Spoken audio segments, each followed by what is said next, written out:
Welcome to Nimmin Live, the #1 place on the internet to learn about YouTube, network with other content creators, and have an awesome time doing it. My name is Nick, and today I'm answering your YouTube questions. So if you have a question about what it is that you are doing on YouTube, there is a form down in the description of this stream right now. Now, if you are watching this on the replay and you have a question about YouTube, you can still feel free to put your question in that form as well. And the reason for that is because I also use these for video ideas and podcast ideas and things like that. So your question might end up as a standalone video or a podcast episode, or as a question that I answer on the Nimmin Extra YouTube channel, which everybody here should be subscribed to. I also want to let you know, if you're watching this on the replay, this live stream shares a bunch of great YouTube related information. We talk about everything from getting views and how to get subscribers on your YouTube channel, to tech, to everything, to lifestyle, to mindset, to overcoming camera shyness, anything you can possibly imagine. We talk about at some point during these live streams. So because of that, feel free to skip around the live stream a bit and find the content and the information that is specific to you. I also want to let you know that this stream is brought to you by Tubebuddy, the #1 browser plugin for YouTube content creators. And I say browser plugin, but what I should say is tool. Now, a lot of people that are already familiar with Tubebuddy, they look at it as an extremely valuable tool for their YouTube channel, but a lot of people also look at it as something that just helps you with tags. However, Tubebuddy has 90 different tools in it. So if you're looking at Tubebuddy as something that is just something that's going to help you with your tags, that's just one of the things that it helps with. It also helps you optimize your videos for discovery in terms of search, in terms of just optimizing your videos around the topic that your video is about.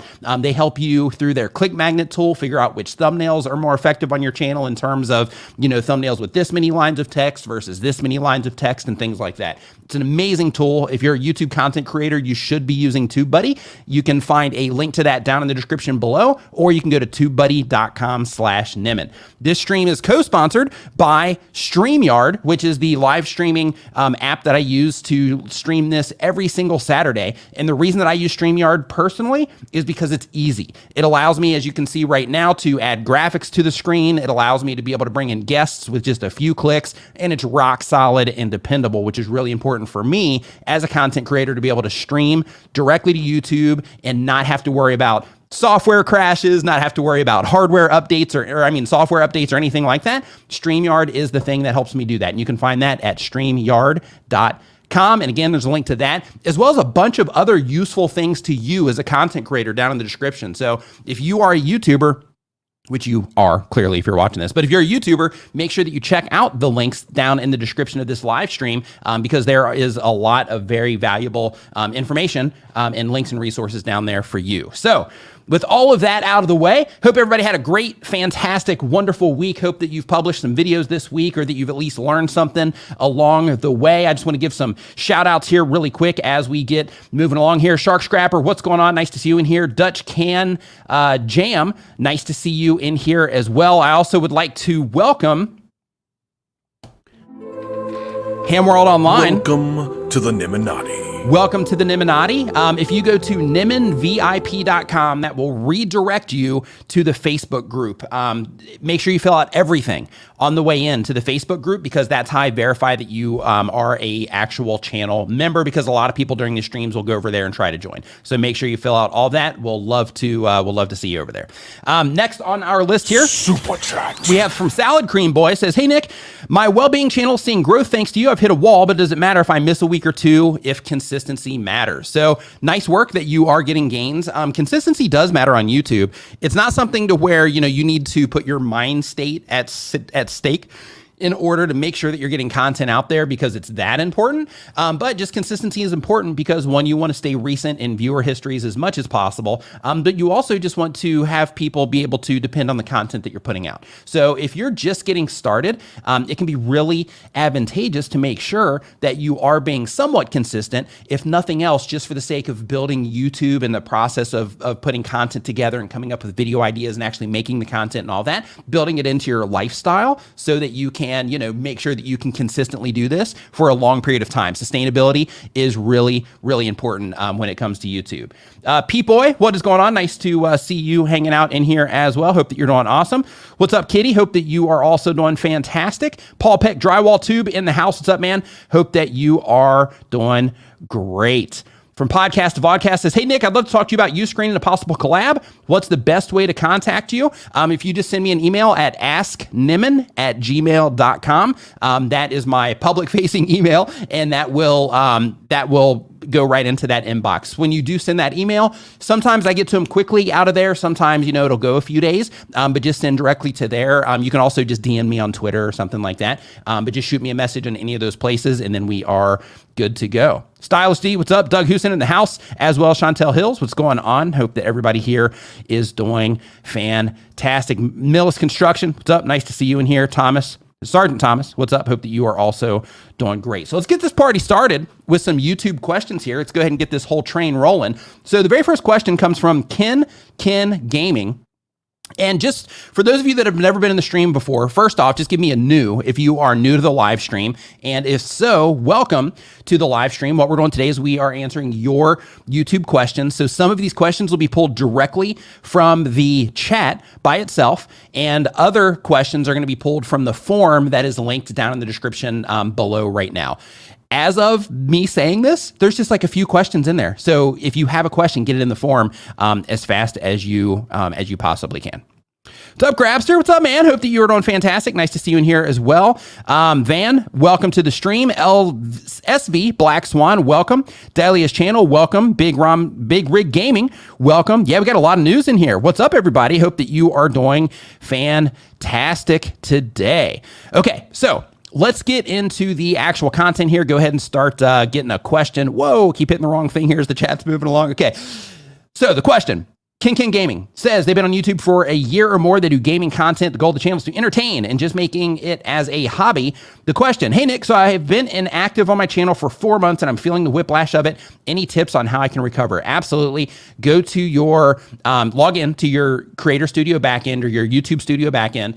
Go and look at the videos that are driving your channel right now. Those are the pieces of content that people are coming into your channel from the most right now. So YouTube, when you go into your Creator Studio or your YouTube Studio, they show you a list of the videos that have driven the most activity for whatever date range that you select. So if you are trying to make sure that you're putting out content that is in alignment with the interests of the people that have been recently interacting with your channel, which is a really smart thing to do, then in that case, go to that list, see which videos are driving you the most viewership, which ones have the most activity, and make something that is topically similar or would be a logical next step. But more than anything, just think about, okay, the people that are watching these videos, what other piece of content could I publish that would be just a grand slam perfect fit for the people that are interacting with the channel currently? And then, make a handful of those videos, and that should get you, back on track. All right, more power, says Kajama TV. Hope I said that correctly. All right, next question that we have here on our list is from Random Projects. Random Projects says they do DIY projects, electronic basics, gaming, and tech and unboxing videos. The goal of the channel says I want to teach people about electronics. My goal is to get to 100,000 subscribers. Question, how can I keep viewers coming back to my channel?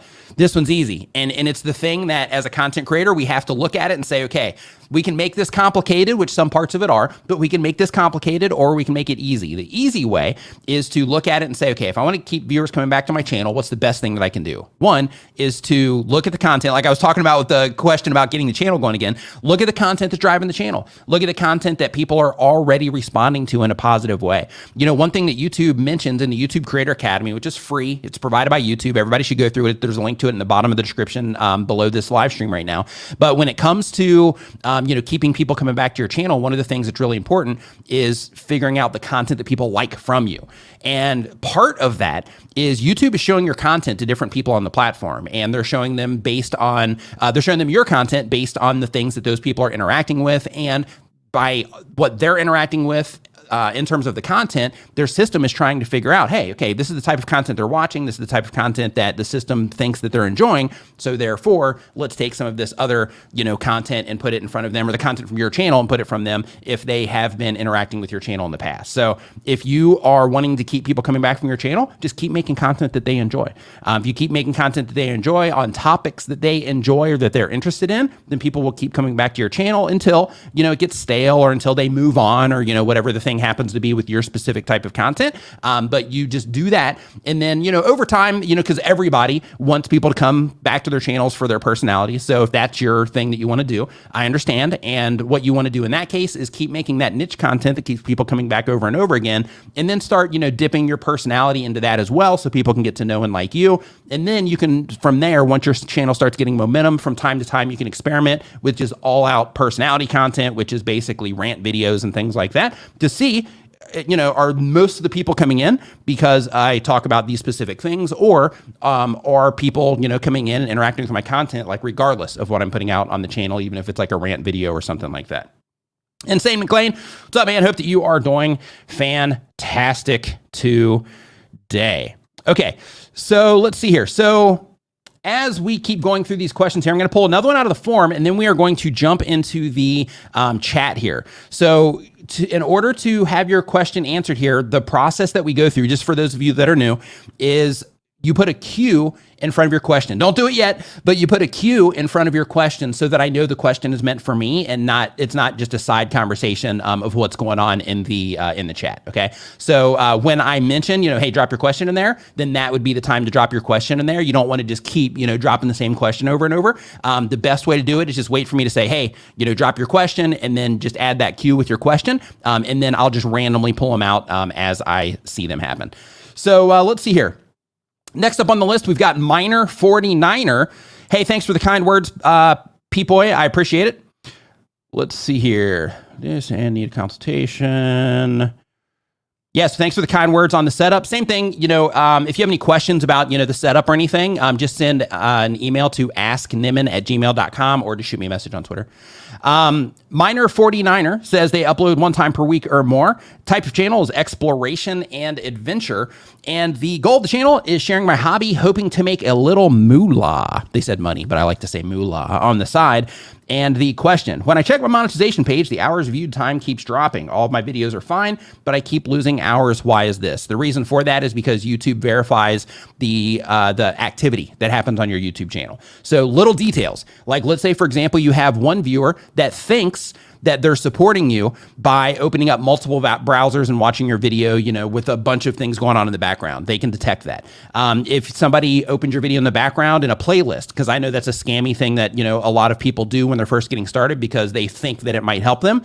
It doesn't, because YouTube can identify that as well. They can identify if you're listening to something in the foreground or watching something in the foreground, or if you're just listening to it in the background with other browser windows open and things like that. So what happens is they verify your views, and they verify your watch time, and they verify all the activity, your likes and everything that's going on in your channel. And when they detect things like that, or when they close down accounts or anything happens to those accounts, then the activity that has happened with those accounts will also go. So for example, let's say you have somebody doing a bunch of sub for sub comments all over YouTube. That's considered spam on YouTube. And just as a heads up for everybody that's new here, you can lose your channel because of that, because it's considered spam. So do not do that. But 2, when you are engaging in that type of activity, which a lot of people do when they're first starting, YouTube can detect that and they can delete your channel. So let's say that you had been interacting with other channels, during that time that you were doing that activity, and you were going and watching videos, things like that, and then your channel gets canned. Well, guess what happens? The data that channel is also accumulated gets canned because it's not, legitimate information. It's more like, hey, this is all, incentivized, sort of, incentivized activity, on these other channels, because that person's hoping that they'll get some of that, activity back. So that's kind of the idea. Big Rig Gaming. Let me scroll back up here to the top because I saw it. I see it on one chat, but it left on the other. There we go. Big Rig Gaming. Welcome to the Niminati. Welcome to the Niminati. Make sure that next time you are on Facebook, look for Niminati VIP. That is our Facebook group. Or you can bypass that and just go to niminvip.com, and then that will redirect right to the page there for the group. Fill out all the information on the way in, because that's how I verify that you are a channel member on the way in. All right, so next up on our list here, as we keep on trucking down the list, you know what, I'm gonna pull this one right out of the chat. So if you have a question, right now is the time to ask that question, because like right now, I'm gonna be looking for those cues. So let's see what we got here. Waiting for a cue to come in. Okay, so here we go. Say, can we make, nope. Is there someone that I can pay to make sure that my channel is set up correctly. Yeah, actually, a lot of people do this. It's not something that I'm offering at the moment. I used to do that as well. It's not something that I'm offering at the moment, but there are people like Roberto Blake, Brian G. Johnson, Daniel Batal. Of course, like they will review your channel to make sure everything's set up correctly and all of that. And then they'll also give you some additional advice on, things that you might want to keep in mind, or just a straight out content strategy on what it is that you should be doing on your YouTube channel. It just depends on, which service that you get from them. But yes, absolutely. What's up, Eric Waite? Hope that you're doing fantastic, man. Let's see here. So really quick. So for some of you are already familiar with the person that I'm getting ready to mention right here in a second. But really fast, I just want to give, because they've been in the community for a really long time, and they just had a huge milestone. And I want to just take a moment I'm going to pull them up on screen here real quick. But I just want to take a moment to just bring attention to somebody that has accomplished, one of the things that, a lot of YouTube content creators, that they're after, that they want to, accomplish with what it is that they're doing. So the channel that I'm getting ready to talk about, I just want for all of us just to give a big, high five and fist bump to Dr. Sten Ekberg. Last week, on May 12th, specifically, you can see it right here. Actually, that's where he's at right now. Sorry. He's already gained 10,000 subscribers since he crossed the milestone.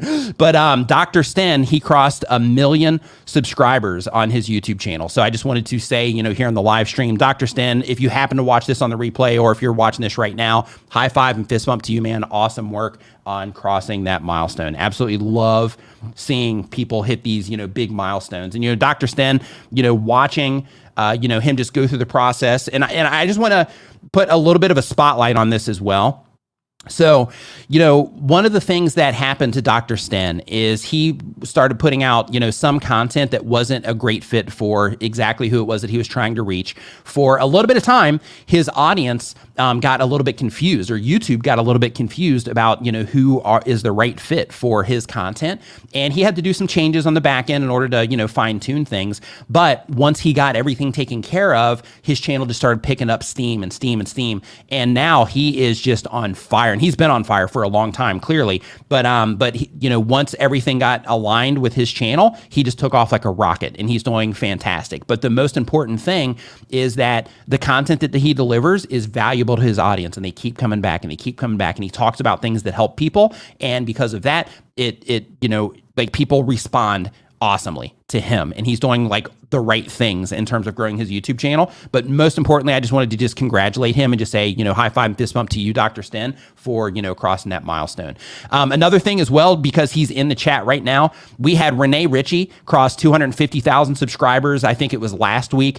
He was on the stream here a couple weeks ago. And we had Tom Nash as well, who's also in the chat, cross 200,000 subscribers on his YouTube channel as well. So just all the way around, like, a lot of big gains are happening. And I just wanted to, take a moment to highlight. I'm going to pull up Tom real quick as well here, because we had Renee on the show. So you guys, might be familiar with him if you're a regular viewer.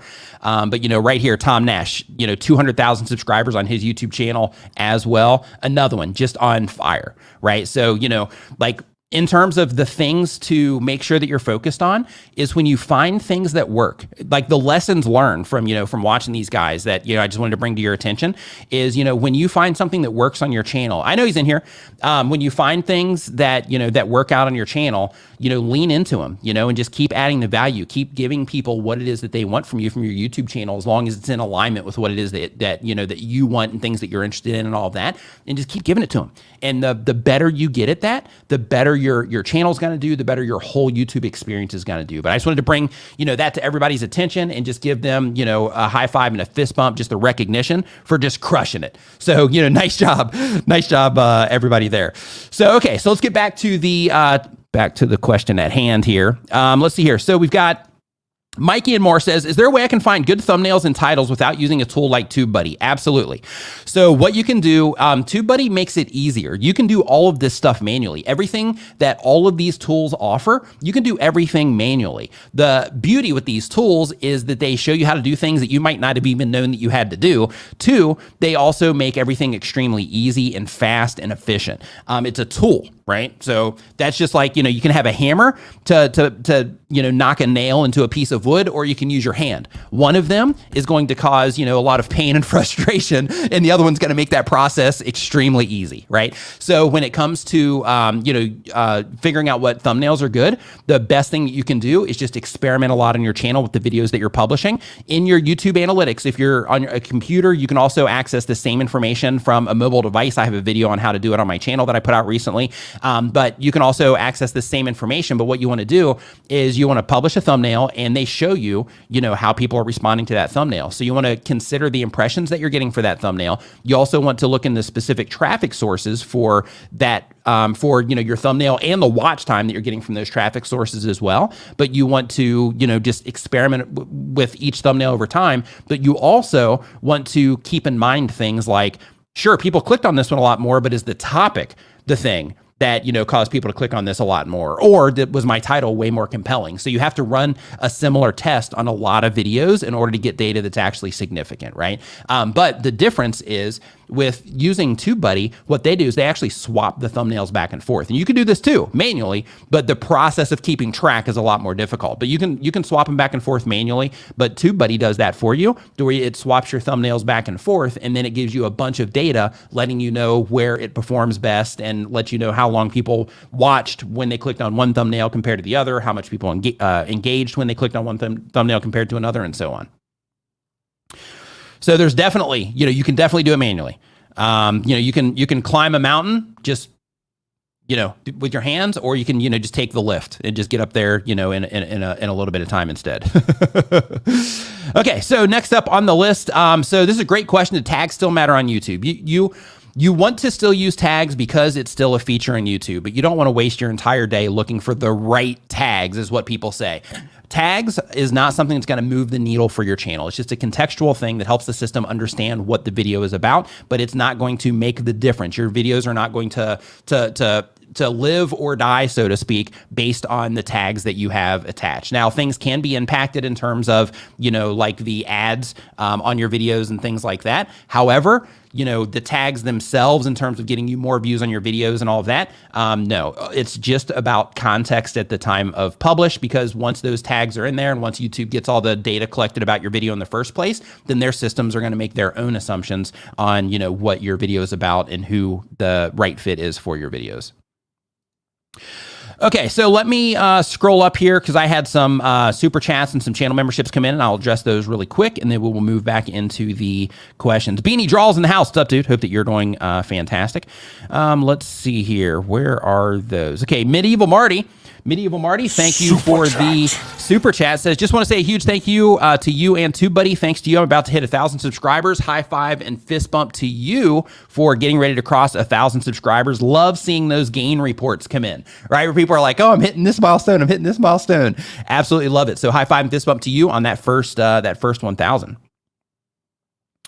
Let's see here. As we keep on trucking down this list, we're going to hop into a question before. Well, I want to get to this one before it goes away. Anna Stabo, thank you for the super chat there as well. It is appreciated. And Martin Twycross, welcome to the Niminati.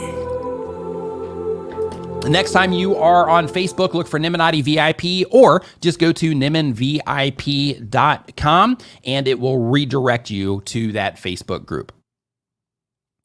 Think Tank says, what to do if I can't think of any content? Go for a walk. Can't think of any content ideas? Go for a walk. And the reason I say go for a walk is because, if you're just sitting there and you're focused on it and just nothing's coming to mind, you can sit there and just put yourself through that if you want, or you can say, hey, I'm going to go for a walk, or I'm going to take a nap, or I'm going to do something else to occupy my mind. And then I'm going to come back to, trying to come up with, an idea for a video. But you can also, you can use things like, the autocomplete on YouTube in order to, just start typing out around the topics that you make content about. Just start typing into YouTube search, and then they're going to kick back a bunch of information based on things that people are looking for, and hopefully that will spawn ideas. Tubebuddy, which we keep mentioning here, but Tubebuddy, they also have something called the Keyword Explorer that can also help spawn ideas. There's another website called Answer the Public. You get 3 queries a day that you can put in there for free. On Answer the Public, you can just put in your topic as well, and then it'll give you a bunch of questions that people are asking around the topic of content that you make, things like that. So there's a lot of options out there. You just need to, actually dig in, roll up your sleeves, and start going for it in terms of using some of the, free things that are available to you to start coming up with video ideas. But it's really important for all of us here who has trouble coming up with video ideas. If you have trouble coming up with video ideas, just give me a me. Just because when it comes to, hey, ASMR Dream More, what's going on? Hope you're doing great. But when it comes to coming up with the video ideas, it's really important to get that process down, especially if you're just getting started, because, as a YouTube content creator, you're going to be doing this for a while. So because of that, which brings us to our next question. But because of that, it's really important that you think of sustainability and long term when it comes to your YouTube channel. And one of the things that you're going to have to continually do week in, week out, is you're going to, or month in, month out, depending on when your cadence of uploads. But one of the things you're going to have to do is you're going to have to continually come up with video ideas. So Free Your Soul Tarot says, Superchat. when do you say, okay, I give up? So there's a saying, a quote, I don't know, proverb, who knows, but it's something along the lines of you never fail until you give up. So in terms of YouTube, it comes down to your personal preference. So some people are going to be, very focused on it, and they're going to say, you know what, things are not working out for me. Why are they not working out for me? And what can I do in order to make this work out for me? Some people, they just don't give it enough time, right? Some people are making excellent content, but they just haven't given enough time yet to actually start getting real momentum on their YouTube channels. But when it comes to the side of saying like, hey, why is this not working? If you start asking those questions and you start being honest with yourself and you start being objective about the content that you create, and you use the stats that YouTube gives you in terms of how people respond to your content and all of that, and you start actively making changes and all of that, trying to, like, YouTube gives us the information that we need in terms of how people are responding to our content so that we can make better content decisions, so that we can learn how to make better content. So when it comes to giving up on YouTube, it really comes down to you saying, you know what, I just don't want to learn anymore. I don't want to, I just don't want to try anymore. Or just deciding like, hey, there is a lot of work involved and it's just not for me. That's perfectly okay too. Like, there's no rule that says you got to do it. But when it comes to making that decision of like, hey, this is something that I really want to do, but these thoughts are in my head about like, hey, I might, this might not be the thing for me, then just look at it from the perspective of, like why, like if this might not be the thing for me, that's one thing. But if you're like, I'm going to quit because I just can't figure out how to get it to work yet, then I really encourage you to go through the YouTube Creator Academy, which is free, provided by YouTube. I encourage you to watch a lot of my content or just other people that make content like me, because, you learn a lot. You're probably going to learn a lot just hanging out in this live stream today, I hope.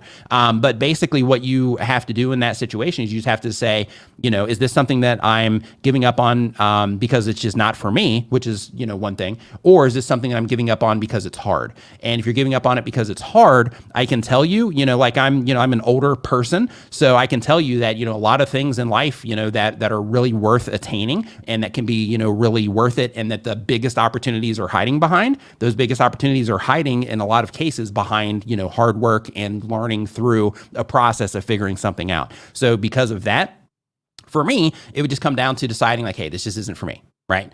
Then in that case, then in my case, if it's like, yeah, you know what, I tried it, not really my thing, totally cool, then that would, if that was my decision to quit, then that would be it. But on the other hand, it really comes down to like, if I'm like, this is something that I really want to do, I see the opportunity, I know that other people are doing this, and I know that it's something that I can do, it's just not working out yet, then I would just keep trying to figure out exactly what you need to do to get it to work for you. And a big part of that for all of us is just being objective, right? Being objective. Like, you know what? My thumbnails, I say to myself that I'm making great thumbnails, but in reality, my thumbnails might not be that great. So because of that, let me go watch some videos on how to make thumbnails. Let me go watch some videos on how to write titles. Let me go watch videos on how to make better content or how to frame a shot, right? Let me go watch some videos on that, right? So it really just comes down to, your personal thing. Kareem Adib says, I feel like I don't have a defined niche yet, but I'm enjoying making videos. Should I worry about niching down now? So who here that's hanging out right now, who here does not have a niche for the type of content that you're putting out right now? Just say me. I'm just curious. But basically, when you feel like you haven't defined a niche yet, it's perfectly okay. So one of the things that YouTube recommends in the YouTube Creator Academy, which is free, again, it's a link to it's down in the description below, provided by YouTube. But basically, one of the things that they say in there is if you are starting, okay, a lot of people. So if you are starting a YouTube channel and you don't know, like, hey, I don't know what direction to go with this. Like, I'm just, you know, like in your case, it's like, hey, I just love making videos. So I'm just going to make videos. YouTube says if you're starting out, you don't know exactly what to do, to just make videos about things that you enjoy. And when you make videos about things that you enjoy, then whichever videos start taking off, you can't lose, right? So if you notice that certain videos start taking off, then what YouTube recommends is that you start making more of that type of content because they found the right audience that respond to what it is that you're doing. So if you're in the process and you're like, hey, I just love making content, I'm just going to keep putting out videos, that's awesome. Keep doing that. But if you notice, hey, when I do these types of videos, they do exceptionally better than the other content, then by all means, start doing more of that content if it's important for you in terms of something that you want for your channel to grow and to start getting more views and get into the partner program and all the other stuff that comes with being a YouTube content creator. If that stuff is important to you, then in that case, you know, start walking in that direction when you find content that performs better than the other content. However, if you're like, you know what? I just like making videos. I don't care. I don't care if I get a bunch of subscribers. I don't care if I get a bunch of views. I like the process of making videos. If I can get like 10 people to watch, I'm cool with that. Then just keep doing your thing and do whatever it is that you like. And there's nothing wrong with that. Nothing wrong with that at all. Okay. The only time that it really matters is if you are doing that and then you start thinking, why isn't my channel growing? Why aren't things, you know, working out and all of that? That's when it matters, right? Because then your what's important shifts from, okay, I'm making this content because I love making content to now I want results. I want to grow my channel. I want a community. I want to grow my audience. I want to do all the things. As soon as that switch happens, then you have to start being a little bit more, you know, strategic with what it is that you're doing and a little bit more committed and dedicated to the audience more than just uploading, you know, random content. Hopefully that answered your question. Brian G. Johnson in the house. What is up, Brian G. Johnson? Hope that you are doing fantastic. Nice to see you in here. Brian G. Johnson, as a matter of fact, is the author. See this book right here? My auto switcher keeps switching me around. You see this book right here? That's Brian G. Johnson's Tube Ritual Volume 1 book. Teaches you how to go from 0 to 5,000 subscribers on your YouTube channel. And the awesome thing about it is it teaches you how to do even more than that in terms of the reach that you can have, because it teaches you the foundations, the fundamental parts of being a content creator. So definitely check that out. If you just look for Tube Ritual on Amazon, it'll pop up. Or I've got links to that and the other books on the desk down in the description below. Doug, I just saw your message. I will pull that up right here in a second. So, Rochelle G. Super chat.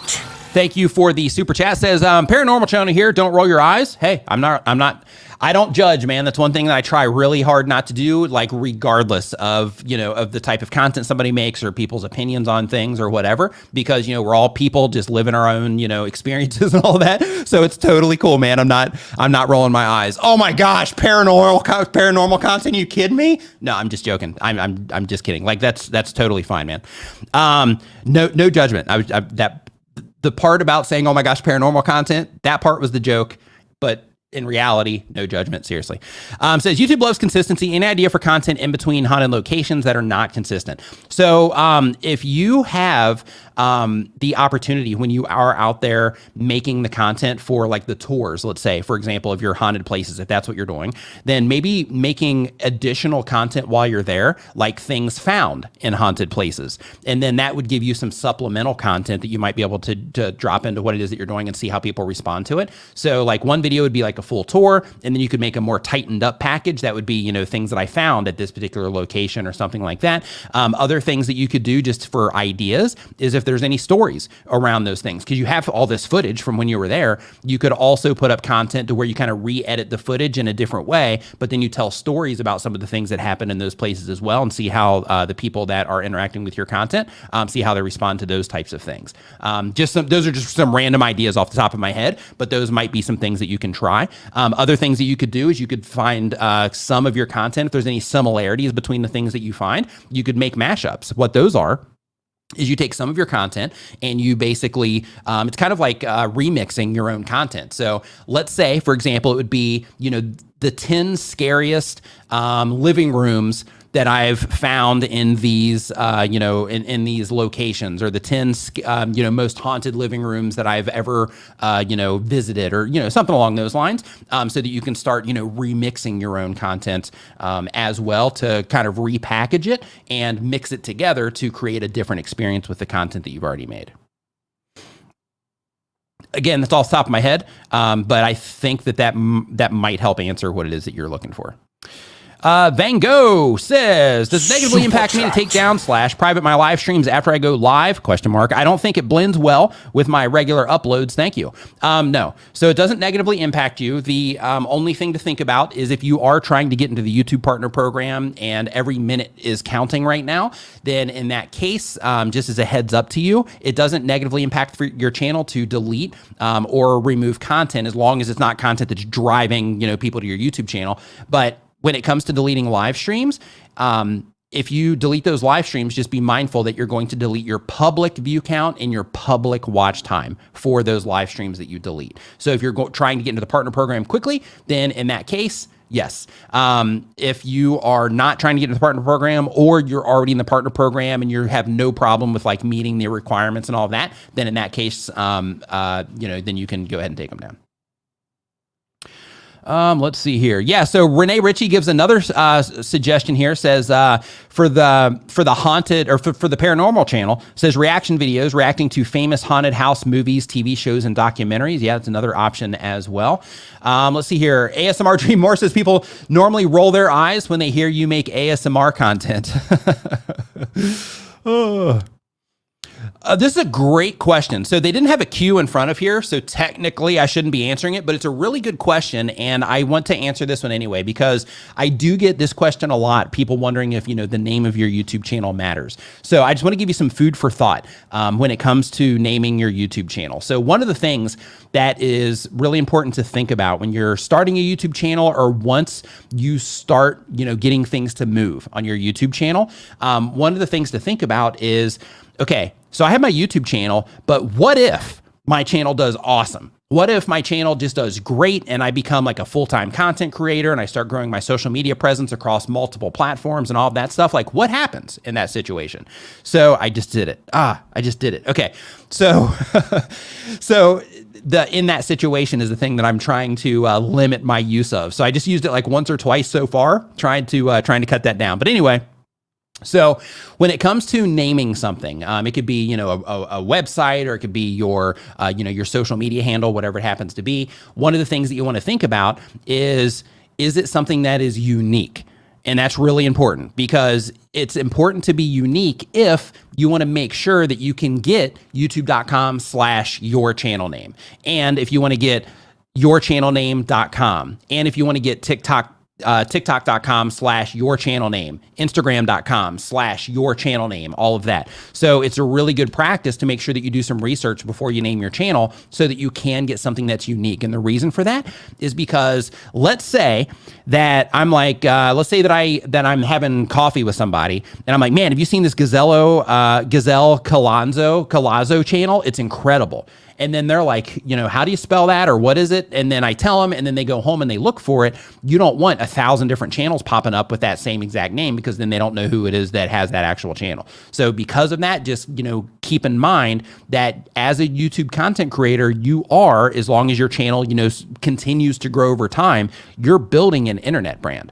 So because of that, it's important to make sure that you are naming your YouTube channel something unique, if possible, something unique, or that you're just putting a unique spin on names that are already there for the sake of being able to stand out, or being able to be easily found when people are looking for when they're looking for you, or they're trying to find you on other places to follow you there too.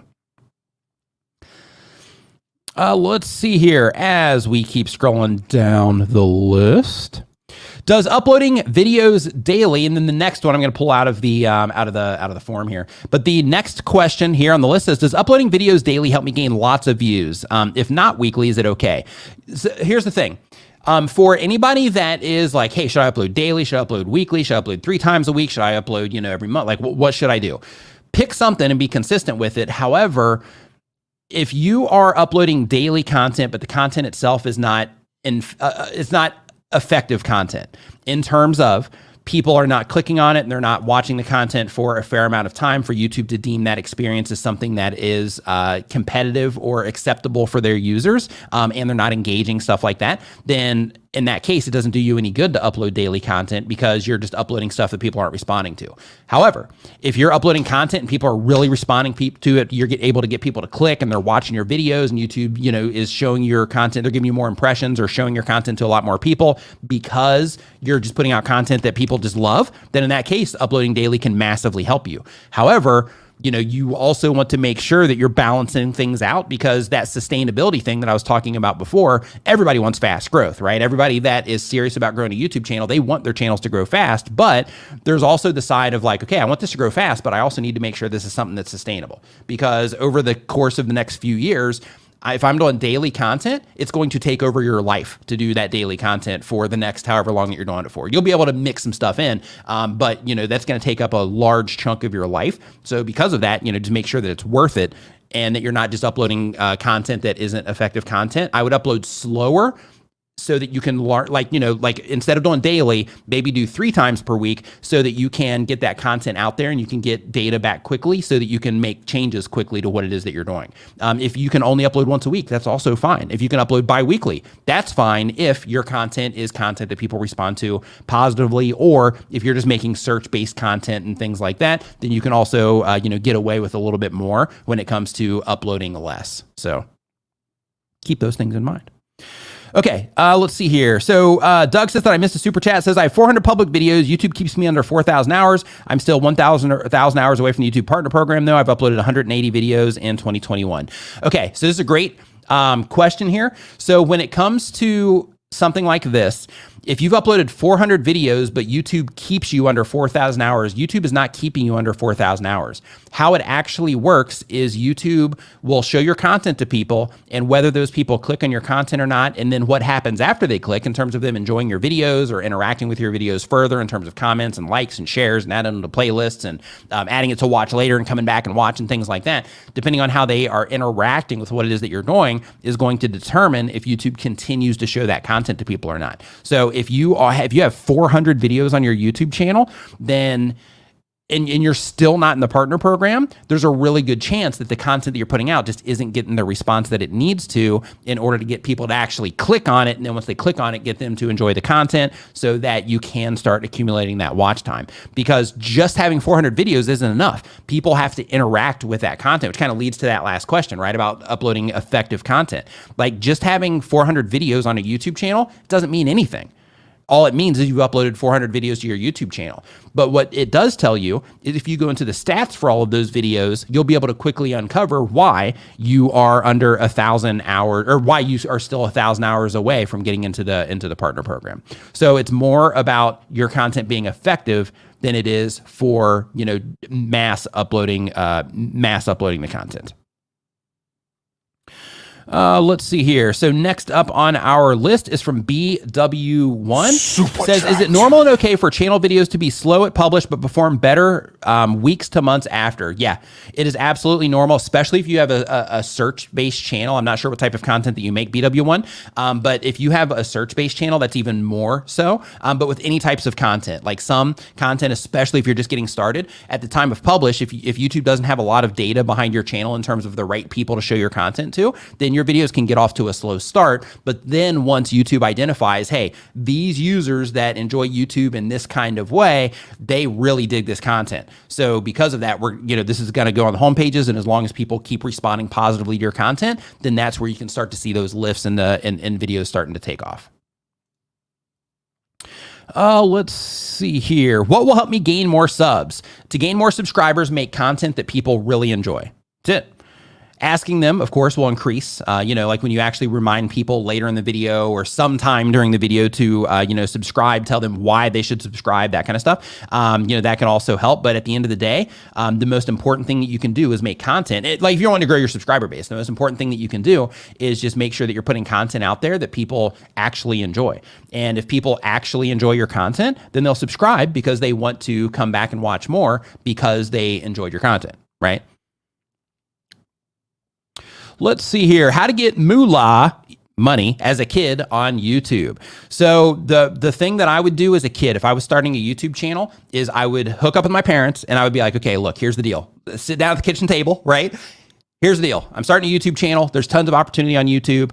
I'm going through the process, mom and dad, I'm going through the process right now of learning how to make, really good videos for YouTube. And I'm starting to get, attention on YouTube. I'm getting, views. I'm getting subscribers. People are liking my content. I'm getting, some comments coming in. And I think this is something that I can, do, at least after school or, during the summer or whatever. And it would really help me out if you would let me get into the YouTube partner program, for one, just if they could help you with that. Two, if they could set you up with things, as long as the content that you're making isn't targeted towards kids, if you could also have them help you do things like, figure out how to do affiliate marketing through Amazon or through any other place where you can do affiliate marketing, that sort of thing. Or at the very least, doing merch for your stuff. For example, I have a link to Spreadshop down in the description below this video. The pinned merch that's right up here at the top of the chat right now, as long as it's still there, I think it should be. But if that pinned merch is there, like you can just click on that. That will take you over to Spreadshop.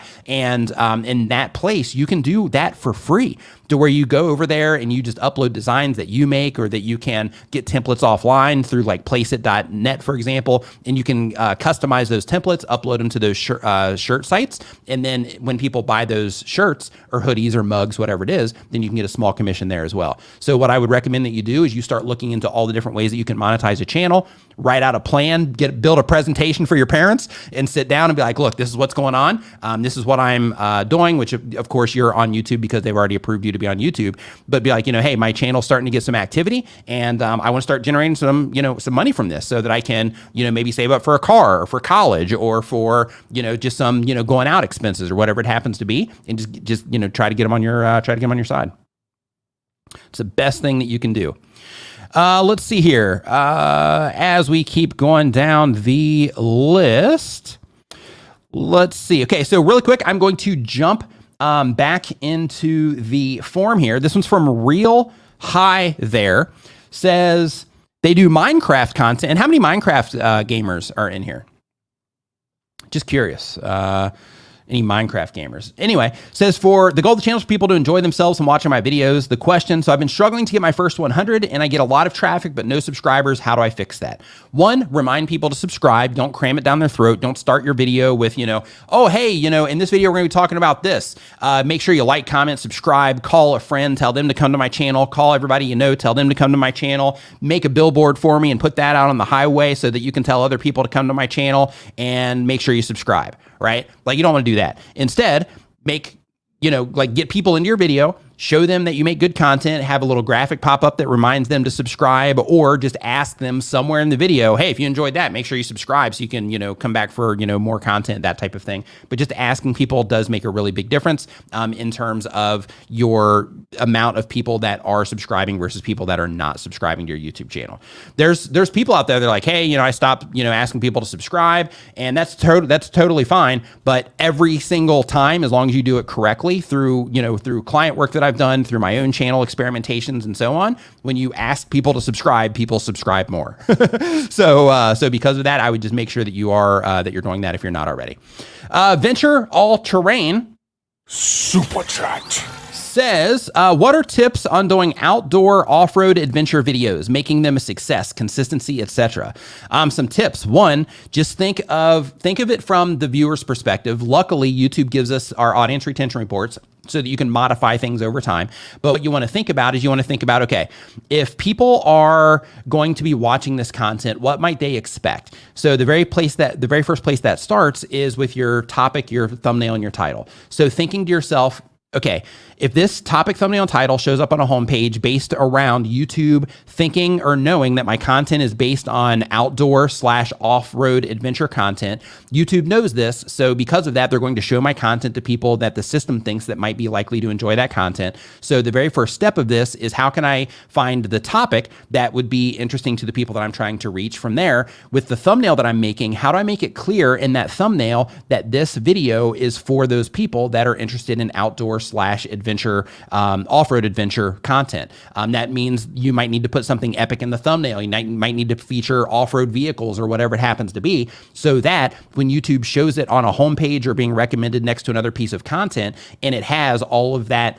that adventure, imagery in it, or, if you put text on there, it's not corny text, but it's done in a way that makes it look adventure-like through the design. If you know what I'm talking about, if you look for any adventure clothing brand, you'll see what I'm talking about. But the idea is to make it clear this is adventure content. So when people see it on the platform, they know it's for them. And then, of course, having a compelling title that makes them want to, click on it and come in and watch it. So that would also be in alignment with the topic. From there, once they come into your video content itself, think to yourself, as somebody that's interested in this content because you're making it, think to yourself, okay, the channels that do well at this, how do they structure their videos? Because once somebody clicks and I win that click, I need to take them through a process of entertainment with my content. Entertainment or information, if you can mix them up, it's even better. But I need to take them through this process in my content. So when my video first opens, what do people need to see when my video first opens to make that to where you would think like, oh, well, I got to watch this. I got to see what goes on here. Like, what can you do there that will pull people through each part of the video, and how can you keep doing that as the video, continues to progress? What I would do in your situation is I would say, hey, I am out here, I'm making outdoor adventure content. So I'm going to look at all of the outdoor adventure channels that are getting any type of activity whatsoever. And I'm going to see how they're structuring their videos. The bigger channels, you don't want to duplicate their titles and things like that, because if you do, then they might be doing things a little bit different because they have that leverage of having an audience already. But one thing that you can do is you can say, hey, they've been doing this for a while. They've got, hundreds of videos on their channel. They've got, tens or hundreds of thousands of subscribers on their channels. So let me see how they're structuring their content. How are they grabbing the attention when it first starts? How often are they cutting the content? What kind of shots are they getting with their content? And I would start looking and really analyzing what it is that they're doing, so that you can start to figure out like, hey, these videos are doing well because people are responding to them positively. So because of that, I would start looking at how they are structuring in the specific ways they're shooting the content, how they're keeping the pacing together with the edits as well, so that you can learn that process that keeps people that are into that type of content engaged. That's what I would recommend. In terms of consistency, if you mean publishing consistency, with that, just like I was talking about in the paranormal channel before, one thing that I would make sure that you do if you're trying to be consistent on YouTube, who here has trouble with consistency on YouTube? Just give me a hashtag me if you have trouble with consistency. But another thing to think about when it comes to consistency is when you are out there and you're collecting content for your YouTube channel, right? And you're like, hey, I'm going on this adventure, so I'm shooting content. Shoot extra content and try to think, I'm going on this one adventure, but how many different videos could I possibly make on this? One might be, hey, here's how we prep our vehicle for, this particular adventure. Another one could be, hey, these are 5 things that, that we take on, every adventure. Another one could be the actual adventure itself. Another one could be, adventure, highlights, or, something like that, like I was talking about, but that would be after you've already had that content. But also thinking from a presentation standpoint, like, okay, if I'm going out here and I'm going to be doing this adventure thing, I'm going to be recording everything. So do I need to, in order to make this video more interesting, and we should all be thinking this way with all of our content, but do I need to get extra footage in order to make this content more interesting to people? Should I, do a little presentation piece like right in the middle of this video where it's like, hey, hey, now we're in this spot and we're doing this, and what we're trying to do here is we're trying to get, this station wagon.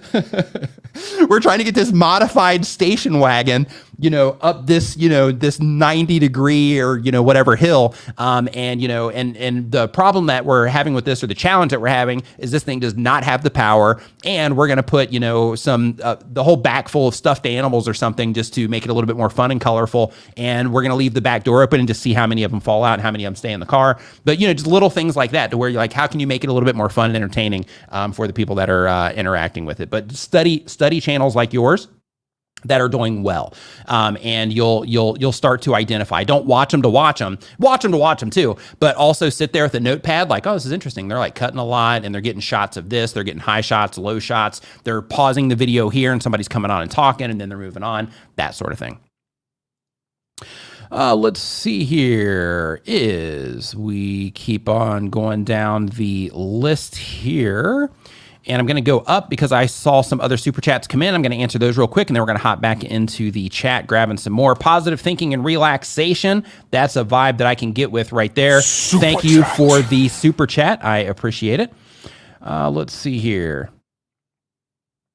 Oh, looks like I missed a few, actually. So let me hit Dear Diana really quick, and then we will catch up on some of the others.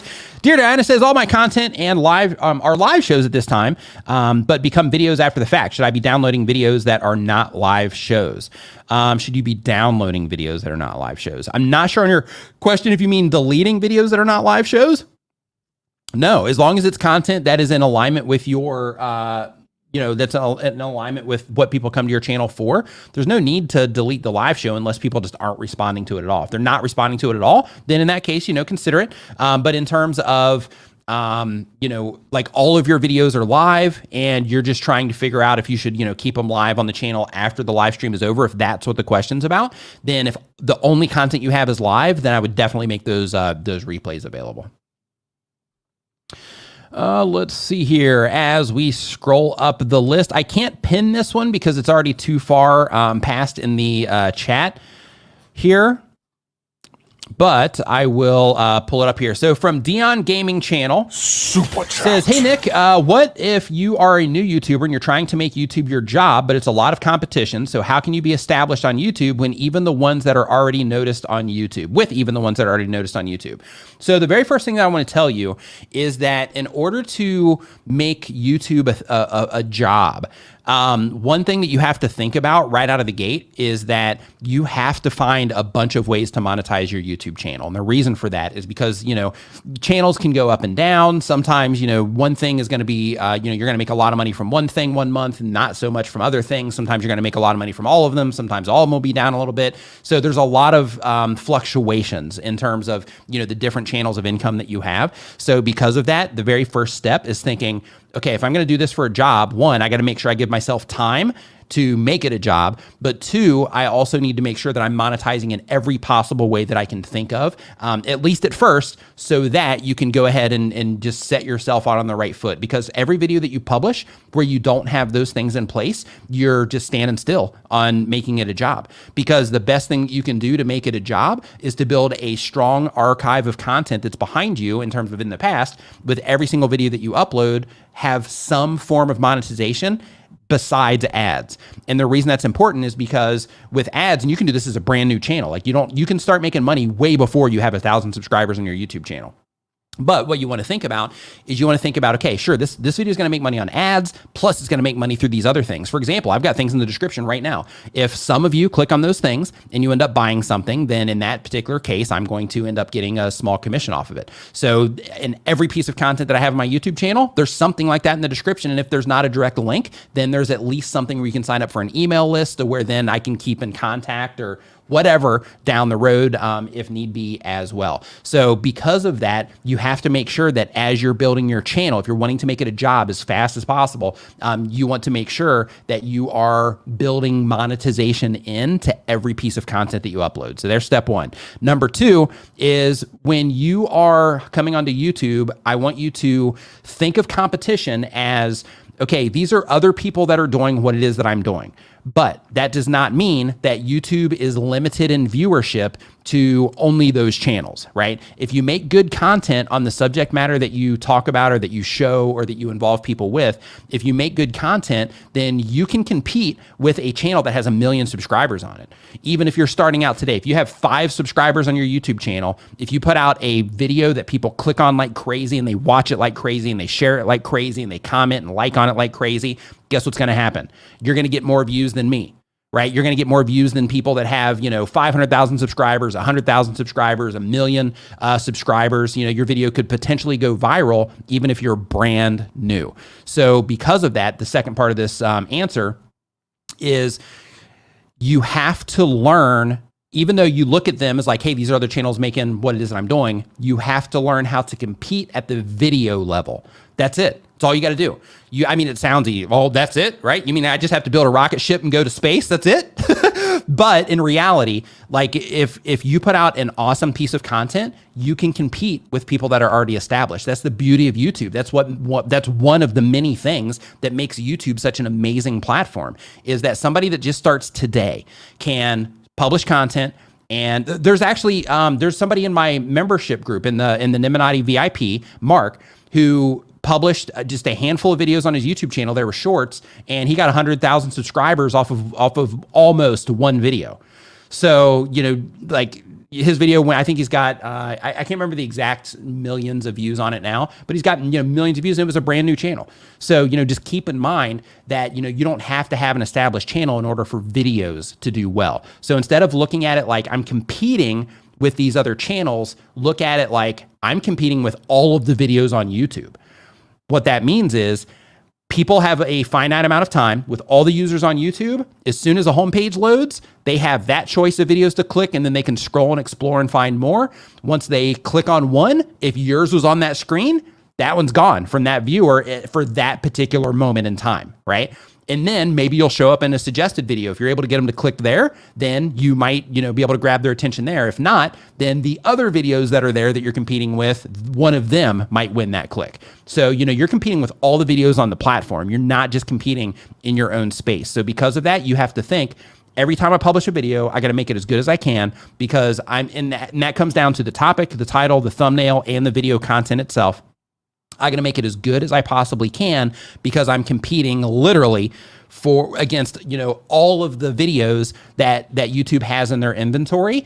I got to make mine competitive so that YouTube will continue to show mine to people. It doesn't have to be the best. It just has to be at a competitive level to where YouTube deems it as a satisfactory experience for those viewers, and it will continue to bring you views over time. And the best way, if you're trying to go, oops, I didn't mean to leave that one on. But the best way to ensure that you're going to be able to make money from your YouTube channel is to start building that archive of content now, to where you have different monetization options built in, so that as your channel grows, your income grows along with it. Let's see here. As we keep on going down the list, says, how's my living? Says, I want to buy a new camera with low exposure, M50 to learn, or A6400, larger learning curve, but better quality. Between the two, I would pick the 6400. And the reason I would pick the 6400 is because I have a M50, and I have one M50 that I ended up giving to my girlfriend. I used it as a live streaming camera only, but I gave that to my girlfriend. And I have I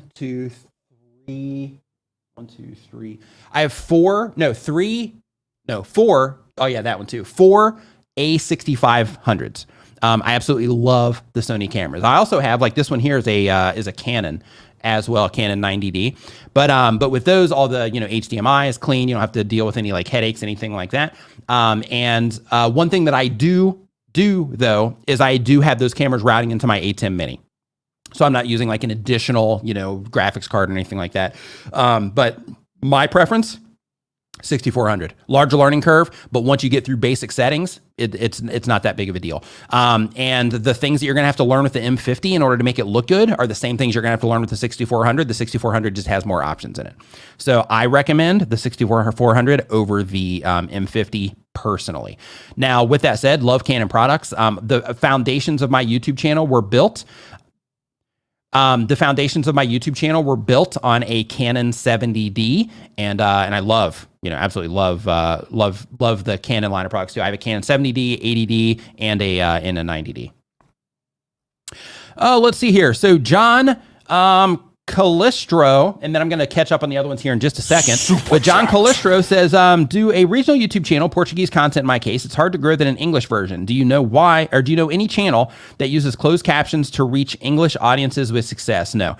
They might be out there, but I don't know of any, because, there's so much inventory for English language content that you don't need to watch foreign content. I'm sure there's stuff out there, but you don't need to watch foreign content with subtitles in order to reach or in order to enjoy your YouTube experience. There's just way too much, English language content on there. So with that said, there's more viewership outside of the U.S. than there is inside of the U.S. So keep that in mind, especially if you have Portuguese content, because Brazil is doing fantastic in terms of, growth on YouTube. So because of that, I would not worry about translating your English videos into another language. Now, if you make English content, I would consider it. But if you are making Portuguese content, translating it into English, yeah, I wouldn't even worry about it.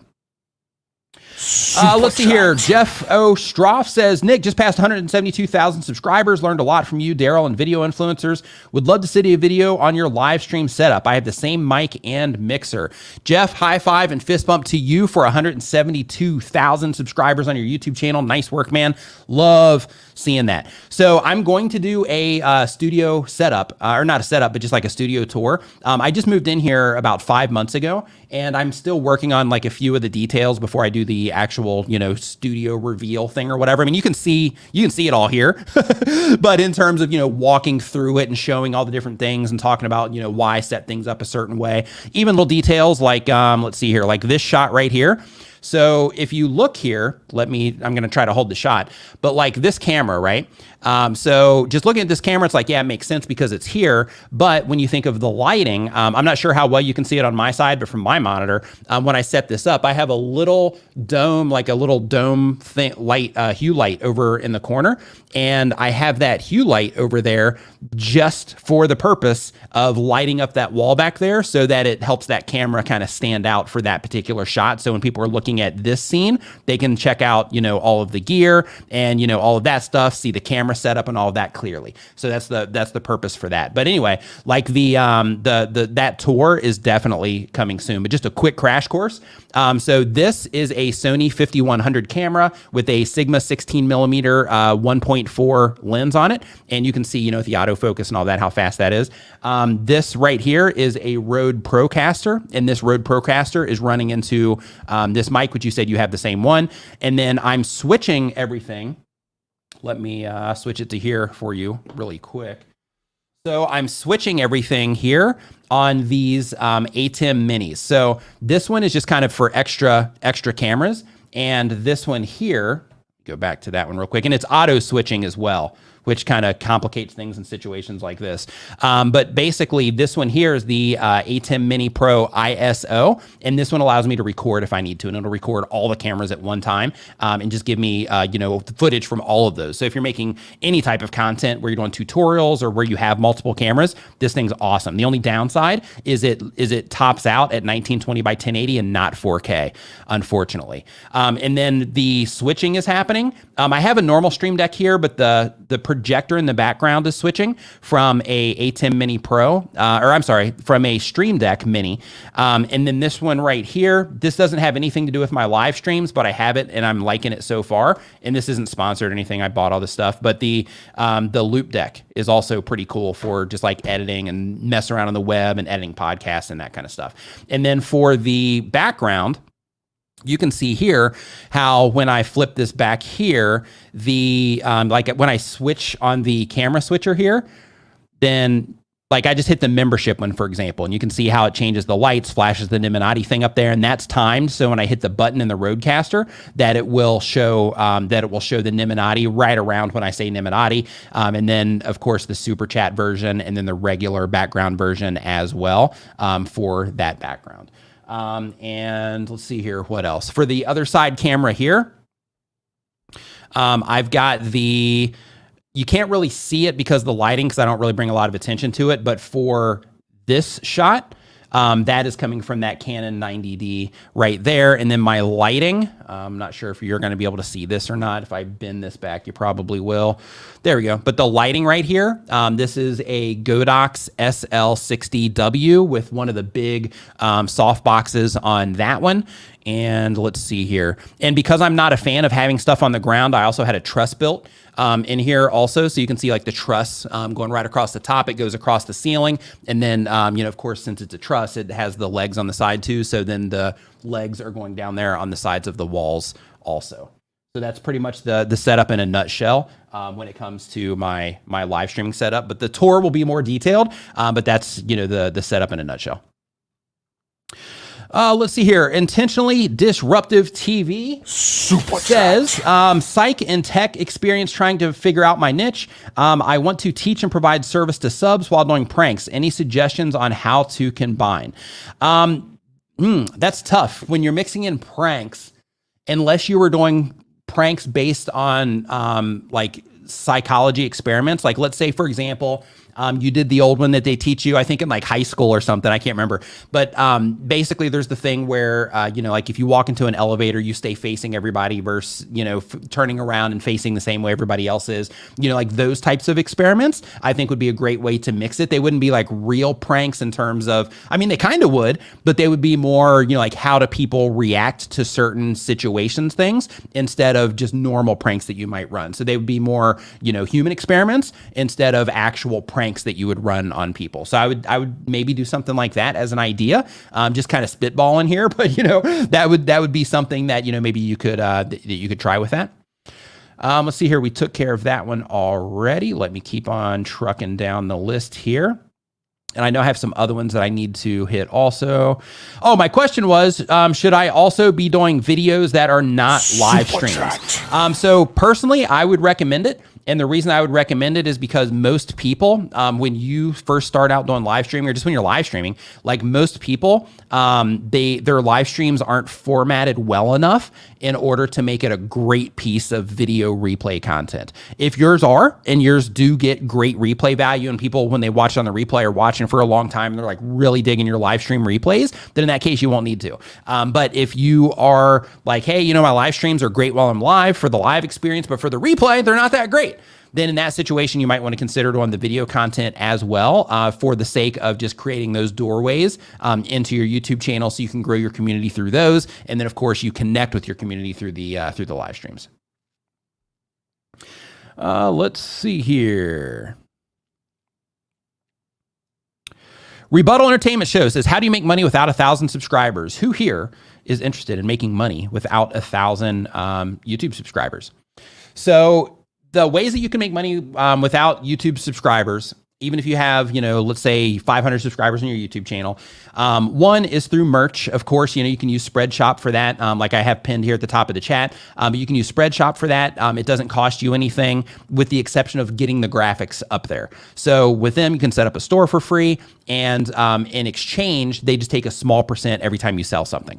So you don't have to pay anything, but you only make money, of course, when you make a sale.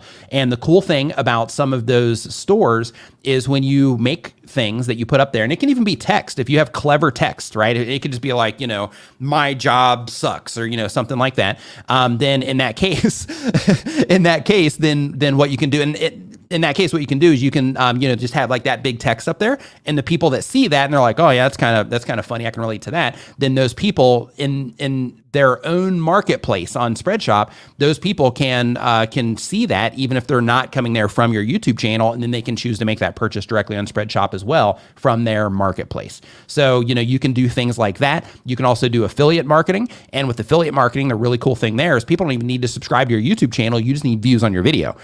So the merch, that comes a little bit different, because with the merch itself, one of the things there is that you are, driving people there. And in a lot of cases, it'll be for your audience, the content or the merch that you're making. But when it comes to affiliate marketing, that would also, you need to be in an alignment with the people that you're trying to reach there as well. But you can have a video that you make on a review of a thing, and you can get that video into YouTube search as long as it's good content, get it ranked somewhere in search, and then people will continually click on that video when they're looking for information around that thing. And you'll also get some suggested traffic and some browse traffic as well for that thing. And as long as you give a good solid review, as long as it's solid content, all of that, then you will convert some sales from that thing as well. So those people don't even have to subscribe to your YouTube channel. They just have to see value in the information that you share about that thing that you're reviewing. And then they can, continue to buy things from that particular video or that thing from that particular video over time if they subscribe to your YouTube channel or not, regardless of how big or small your channel is.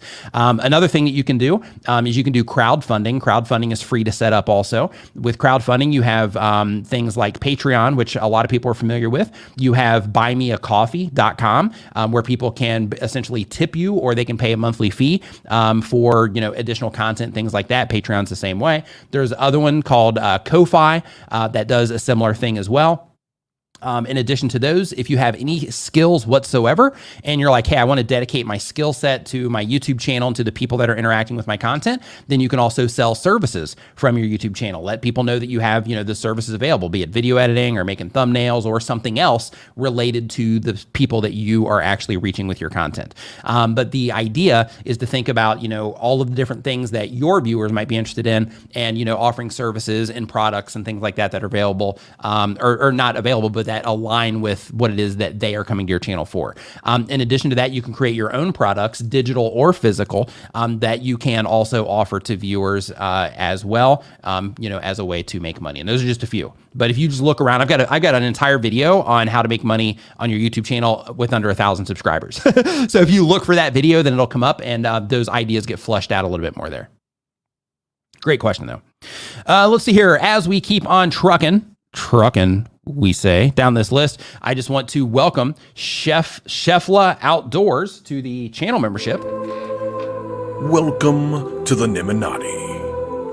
Welcome to the Niminati. Make sure that next time you are on Facebook, you look for Niminati VIP, or that you just go to niminvip.com. That will redirect you to the members only Facebook group, and make sure you fill out all the information on the way in, because that is how I verify that you are a channel member.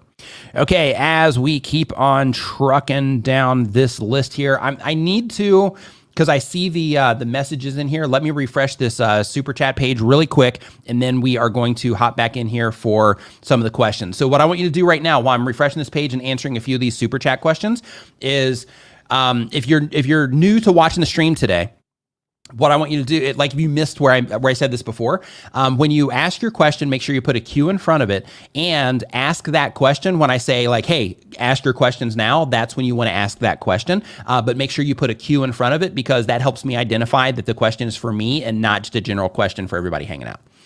Okay, so let's see here. Next up on our list, I'm going down here to some of the ones that I had missed. The Driver Sensei. Driver Sensei says, Super chat. Is it normal? Nope, that's not it. Says, hey, Nick and world, should we unlist or private 3-hour live streams to prevent them from being recommended and affecting their retention time? Not necessary. So it's up to you in terms of if you want to make that content available or not. So if you want to unlist them because they don't make a great replay value, then by all means you can.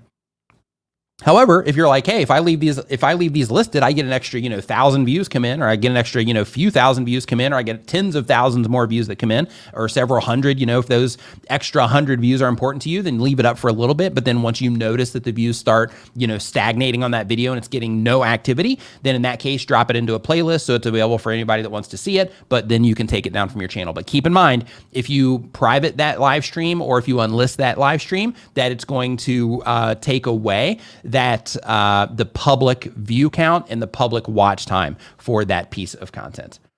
And then we have the Eternal Samurai and Chris Reels are the other ones that I'm looking for. Okay, here we go. The Eternal Samurai Super chat says, any suggestions for planning content? I've been posting videos for 3 months every week. Figuring out what video I'll do week after is exhausting. Who here is just exhausted when it comes to like coming up with video ideas, where you're just like, man, I just, coming out with video ideas, it's just, it's a process. Who here runs into that situation? I'm going to tell you how to fix it. So when you are coming up with content ideas, one of the best things that you can do is to batch come up with ideas. So if you're doing one piece of content per week, right? And we're going to kind of break this down. So if you're doing one piece of content per week, that means that for every month that you need to come up with 4 or 5, depending on, what day your publish falls on, but you need to come up with 4 or 5 pieces of content for that month. So a great thing to do is to dedicate a certain amount of time in an afternoon or after work or after school or before work or before school or during lunch or during your job, dedicate a certain amount of time to where you can say, okay, during this period of time, I'm going to use this as either brainstorm time, just free brainstorm time to try and come up with ideas, or research time to come up with video ideas. And the research time, when you are using it for that, what you want to do is you want to go to the YouTube search bar and start typing in around the topics, just different things. Just start with, let's say in your case, you are making, let me just open your channel really quick. Okay, in your case, you're doing Sonic content, right? So one of the things that you can do is if I pull up, and I'm just going to pull your, let's see here. There we go. So we have your channel up here, right? So we know that you're on Sonic content. So one of the things that you can do when you're trying to come up with video ideas is you can say Sonic, right? Let's see here, Sonic the Hedgehog, and then space. And then we're going to see some ideas of things that people are looking for, but then I'm just going to hit A. And then here I see some other things that people are looking for. I'm going to hit backspace. I'm going to hit B. Now I see other things that people are looking for. C, more things, D, and so on, so that we just keep going through this process, seeing things that people are looking for. You can do the same exact thing on Google. You can do the same exact thing on YouTube, of course. But when you are doing it on Google, Google will also show you other ways that people are looking for the thing that you're talking about. So if we go to Google for this, and let me take this down really quick. There we go. But if we go to Google for this, one of the other things that you're going to see when it comes to coming up with video ideas, I'm going to add this back to the stream. So when it comes to Google, same exact thing. We would do Sonic the Hedgehog, and then let's see here, game. If you're doing games. And then we get to see, different headlines that people have for different stuff. But as we keep scrolling down, we see some videos here that are performing in terms of people clicking on these directly from Google. So that lets you know there's some opportunities here to make content around some of this stuff. But as we keep going down here, there's this tool called Keywords Everywhere that I use that also gives me different ways that people are looking for stuff also. But if we keep on scrolling down, you'll also see that they recommend down here in the bottom other ways that people are looking for, for different things around Sonic. So what you would do with this on the research side is you would start with YouTube and you would say, okay, this is Sonic. And then you go through that alphabet thing. And then as you're doing that, then you also mess with it, like how to Sonic the Hedgehog. How does Sonic the Hedgehog? Why Sonic the Hedgehog X, or A, why Sonic the Hedgehog A, B, C, and you go through that. But as you're doing those things, when you find ones that you would be interested in, come to Google, drop them into Google, and see any recommendations that they give you down at the bottom of the page in terms of other ways that people might be looking for that content as well. So when you are trying to, come up with those ideas, a great way is just rolling up your sleeves and doing the research to find out what people are looking for around the type of content that you make. And by doing that, that's also going to help you make content that people are interested in, and you're proving it by the research that you're doing, but that can also help you show up when people are looking for your specific type of content as well. Let's see here. As we keep going through the list here, Freaking Awesome says, thank you for all of your shares. Freaking Awesome. Thank you for the super chat and the kind words. Tier Talk says, how do you grow and move forward without losing your original audience? Basically, how do you evolve and grow your audience as well? So one of the things, it's content dependent, of course, but it also comes down to, people's interests just change over time. Like you can't expect everybody that subscribes to your YouTube channel to just ride it out with you for the next, 5 years, or the next 2 months even, because, our interests change, for example, with things, starting to open up and things like that, over in the States, people's interests are going to change from, looking at things online to where it's like, hey, let me go out into the world and experience some stuff out there. It's been a while.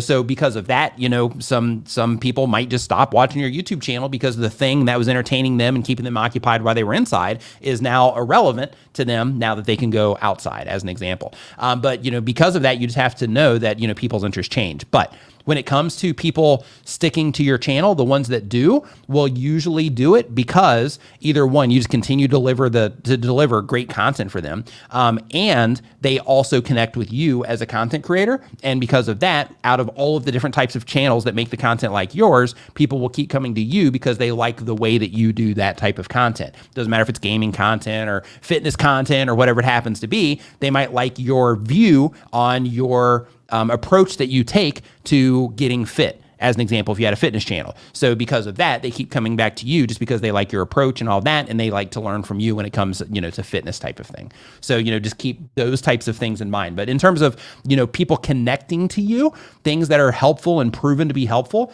is if you have a name for, like we have the Niminati, if you have a name for your squad, then that's something that has proven to be effective in terms of, people becoming a part of that. In addition to that, coming up with, fun and clever things that your viewers can connect to on a regular basis in terms of, like the way that I say doing is a thing, M&Ms is a thing here, that kind of stuff. In addition to that, you also have, the rituals that you take people through with your content as well. There's a great book called Primal Branding that you should check out. I know Pat Flynn did a version of that. I mean, it's different, but it's another book about, creating super fans from your content. But Pat's book is called Superfans, and the original one or the book that I also want you to check out is called Primal Branding.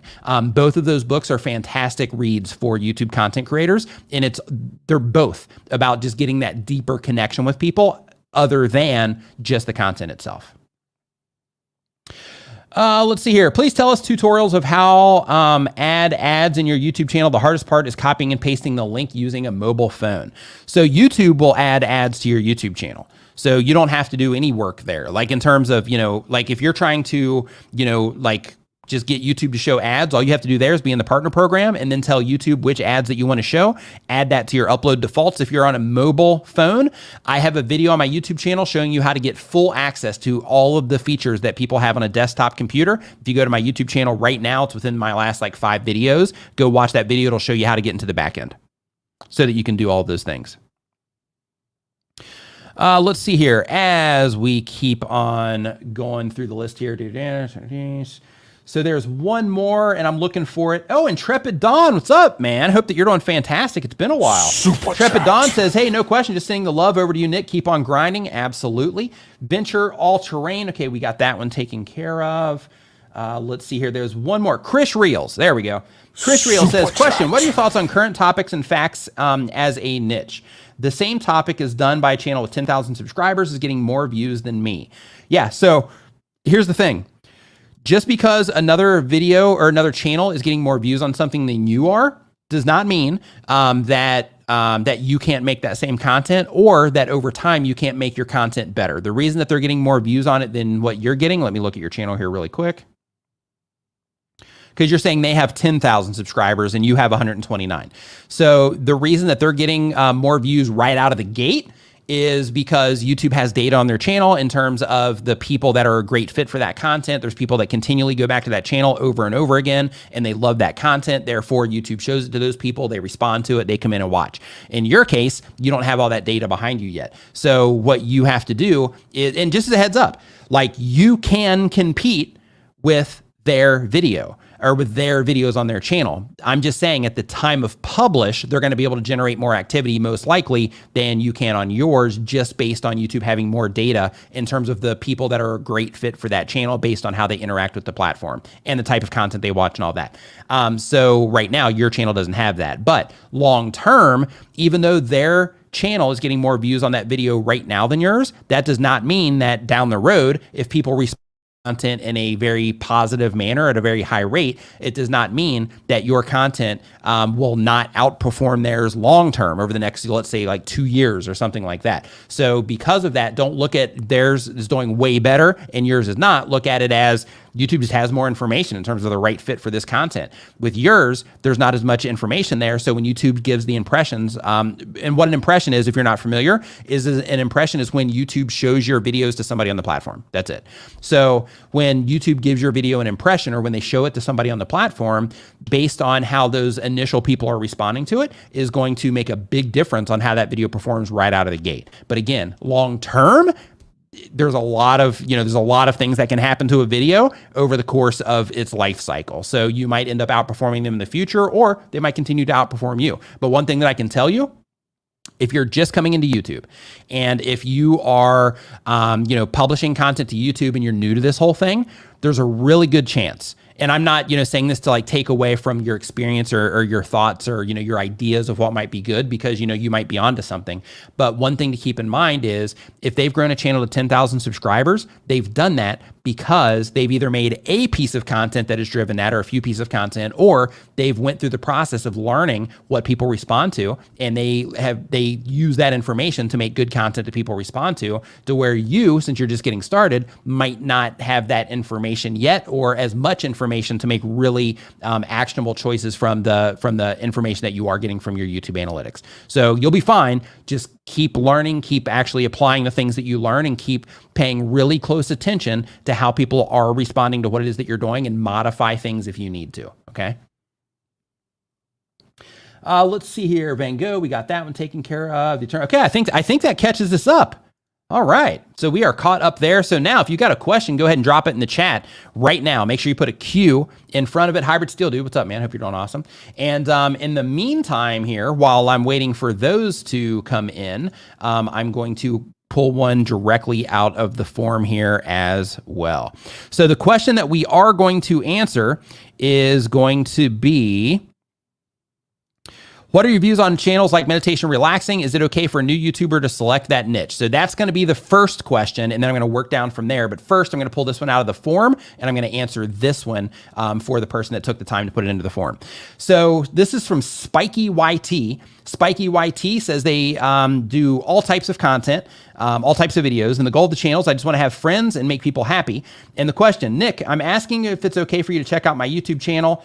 Okay, so here I have right at the very top of this form, I have let me show you this here really quick. So what I have right here is do not ask for channel reviews in this form, right? So just as a heads up, I'm not going to look at the channel at this moment in time.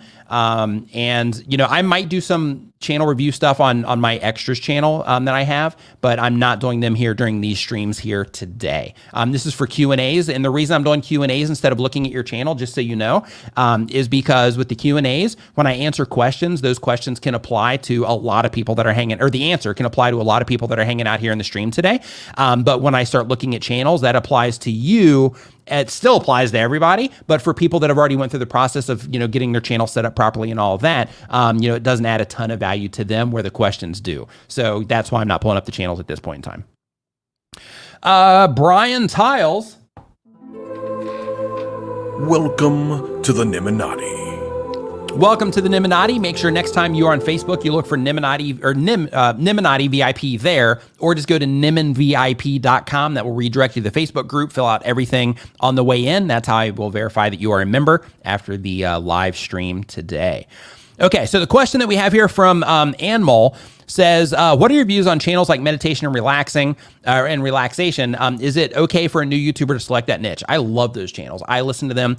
My girlfriend just started meditating consistently recently as well. And, we'll listen to those. We'll listen to some of those channels, guided meditations, and just, ambient music in the background while doing that. So I totally dig those channels. But you have to make sure that you are putting together content that, that people will sit through and that people enjoy, and that you don't, one thing that some of the meditation channels will do is they'll have all this garbage in front before you actually get into the stuff. And they'll do stuff like gamers do, to where, they'll have these big, long, logo things that happen, these logo intros and stuff. And as soon as that happens, I'm out of there. Cause I'm getting ready to meditate. I need, the track that I'm wanting to listen to in the background. I need that now. I don't want to sit through all of your stuff. So, just keep those types of things in mind when you're putting that content together. Let's see here. MZT Pry. Welcome to the Niminati.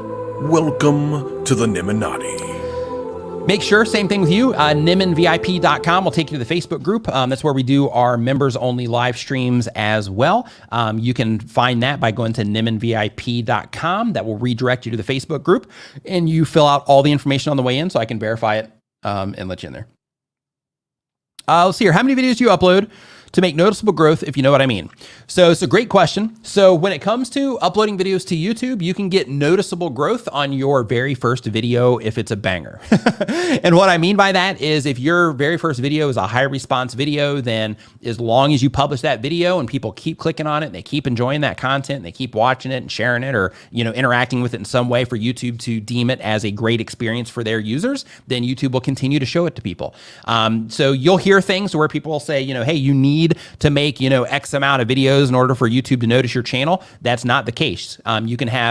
You can have activity happen on your channel with your very first video. So keep that in mind. Now, as you start putting out more content, YouTube starts collecting more data from your channel and all of that, then absolutely it becomes beneficial because their system over time is learning these types of users like this content, these other types of users do not, and so on. And it's fine-tuning their system to better serve their users. And if your content fits into that because it gets a good response from their users, then YouTube will continue to show your content regardless of channel size. But the more positive content that you have out there with people responding positively to it, then YouTube is better fine-tuning like, hey, this content on this channel, these types of people dig it, and they will continue to show it to those types of people. Let's see here. As we keep on looking through this list here, let's click on a random one, and this one will be, how many times should I post a week? As many as you would like to. There is not a rule that says you have to post a certain amount of time or, for certain reasons or anything like that. So just post as you can comfortably fit it into your lifestyle, because if you are going to be a YouTube content creator, it is super important to build the process of creating content into your lifestyle, because what you don't want is you don't want to always be on the hamster wheel. Like, oh no, it's I got to publish a video tomorrow. I completely forgot. Like if you just work it into your schedule, it's going to help you be a lot more consistent with what it is that you're doing. Fatal Charade. Super chat. Wrong button. Welcome to the Nimenati. Welcome to the Nimenati. nimenvip.com redirects you to the Facebook group. Fill out everything on the way in so I can verify you on the way there. And that's where we do our members only live streams. We're doing those Wednesdays at this moment in time. So make sure that you are available on Wednesday, usually around 9 a.m. Eastern for those. But for any streams that take place that you're not there for, we do leave those in there so that you can watch them on the replays. Let's see here as we keep going. How do I get views? This is a great question. So when it comes to getting views on YouTube, this is something that every content creator wants, right? And I made a video that shows how to get views on YouTube according to YouTube. But one thing that I want to show you here, and I'm just going to go ahead and I'm going to pop this open on my end. And I'm going to show you some screenshots here just because, I know that not everybody watches, all the video content. And I know this might be your first time even interacting with my content at all. So because of that, I want to share some information with you according to YouTube on what's important for them to where you can get more views on what it is that you're doing. So the very first thing that I want to bring to your attention, and this is going to come from the YouTube Creator Academy, which is free. It's provided by YouTube, and there's a link to it at the very bottom of the description of this live stream right now. But the YouTube Creator Academy is an educational resource. So if you do not know where to start at the YouTube Creator Academy, because it's textual information. There's some video content in there as well, but it shows you like the base of, like, hey, this is kind of how the system works and all of that. And these are things that you need to do and best practices and all of that. They don't go into anything advanced there, but they do, they basically, it's an instruction manual of sorts. Like, hey, this is how you write titles. This is what you do, for this, that, and the other thing. So you want to make sure that you're doing that. But in addition to that, I want to just bring some things to your attention here. So, of course, we know that people are wanting to be on YouTube's homepage, right? Like that's just a thing that we know that everybody here.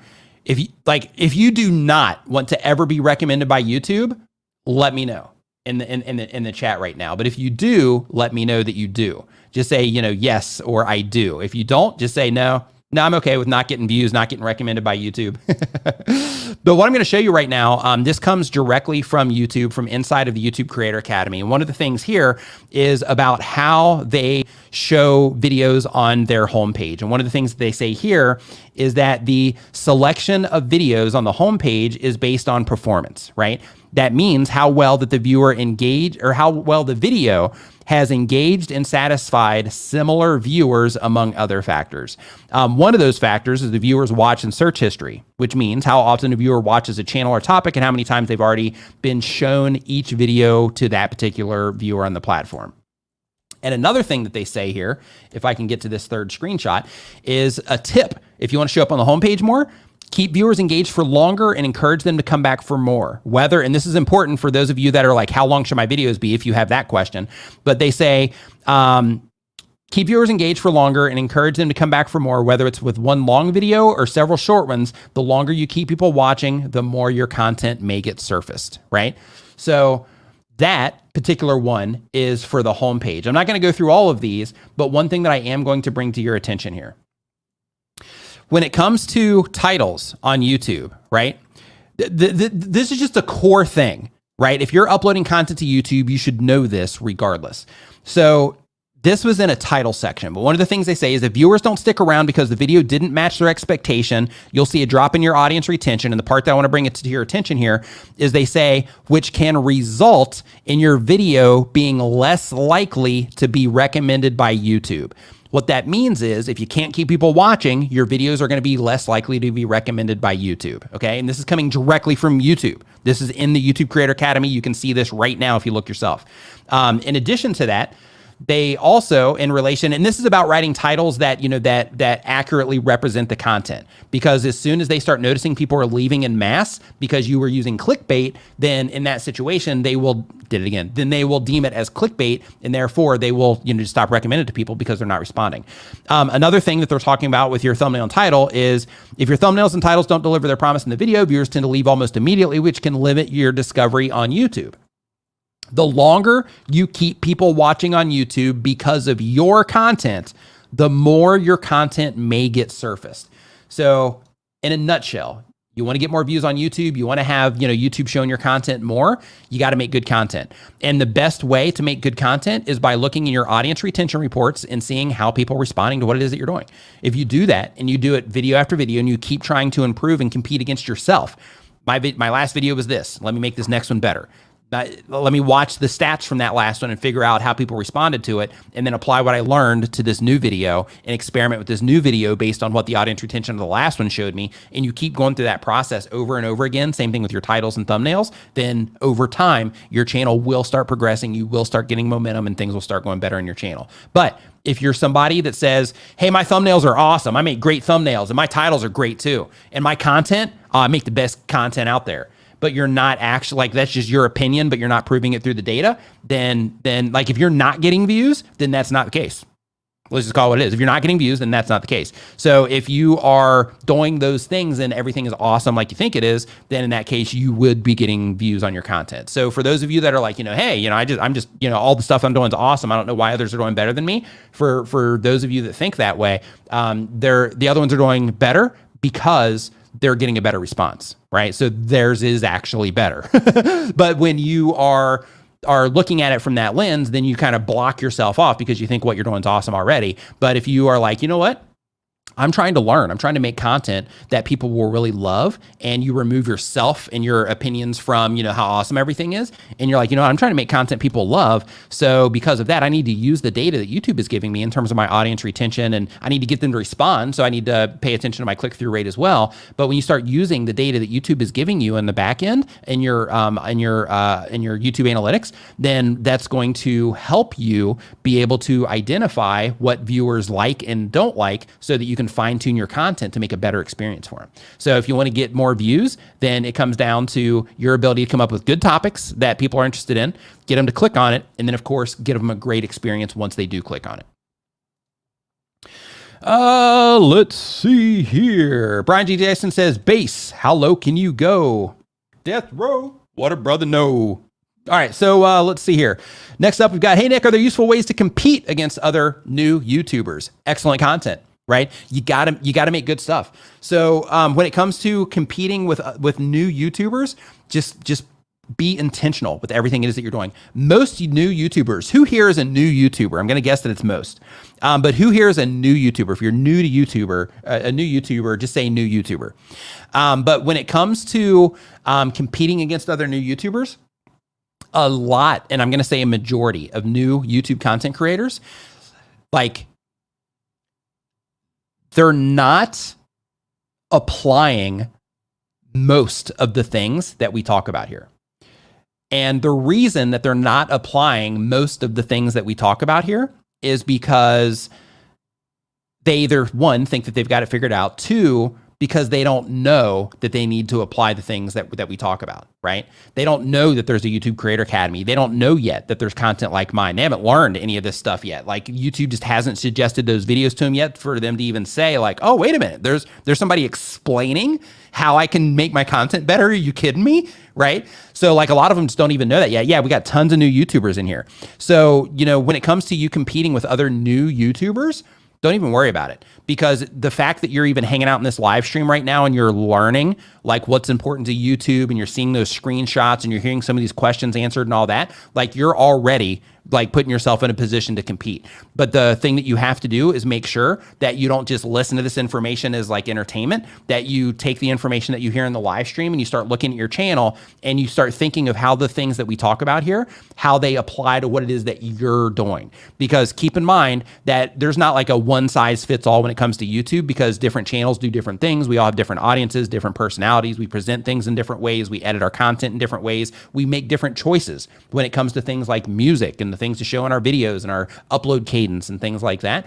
So what you want to do is you want to take the information that I share and you want to say, okay, these are things that typically apply to everybody. You got to make good titles, you got to make good thumbnails and all that. But what do those things mean? So a good thumbnail is going to be different for me than it is for a gaming channel.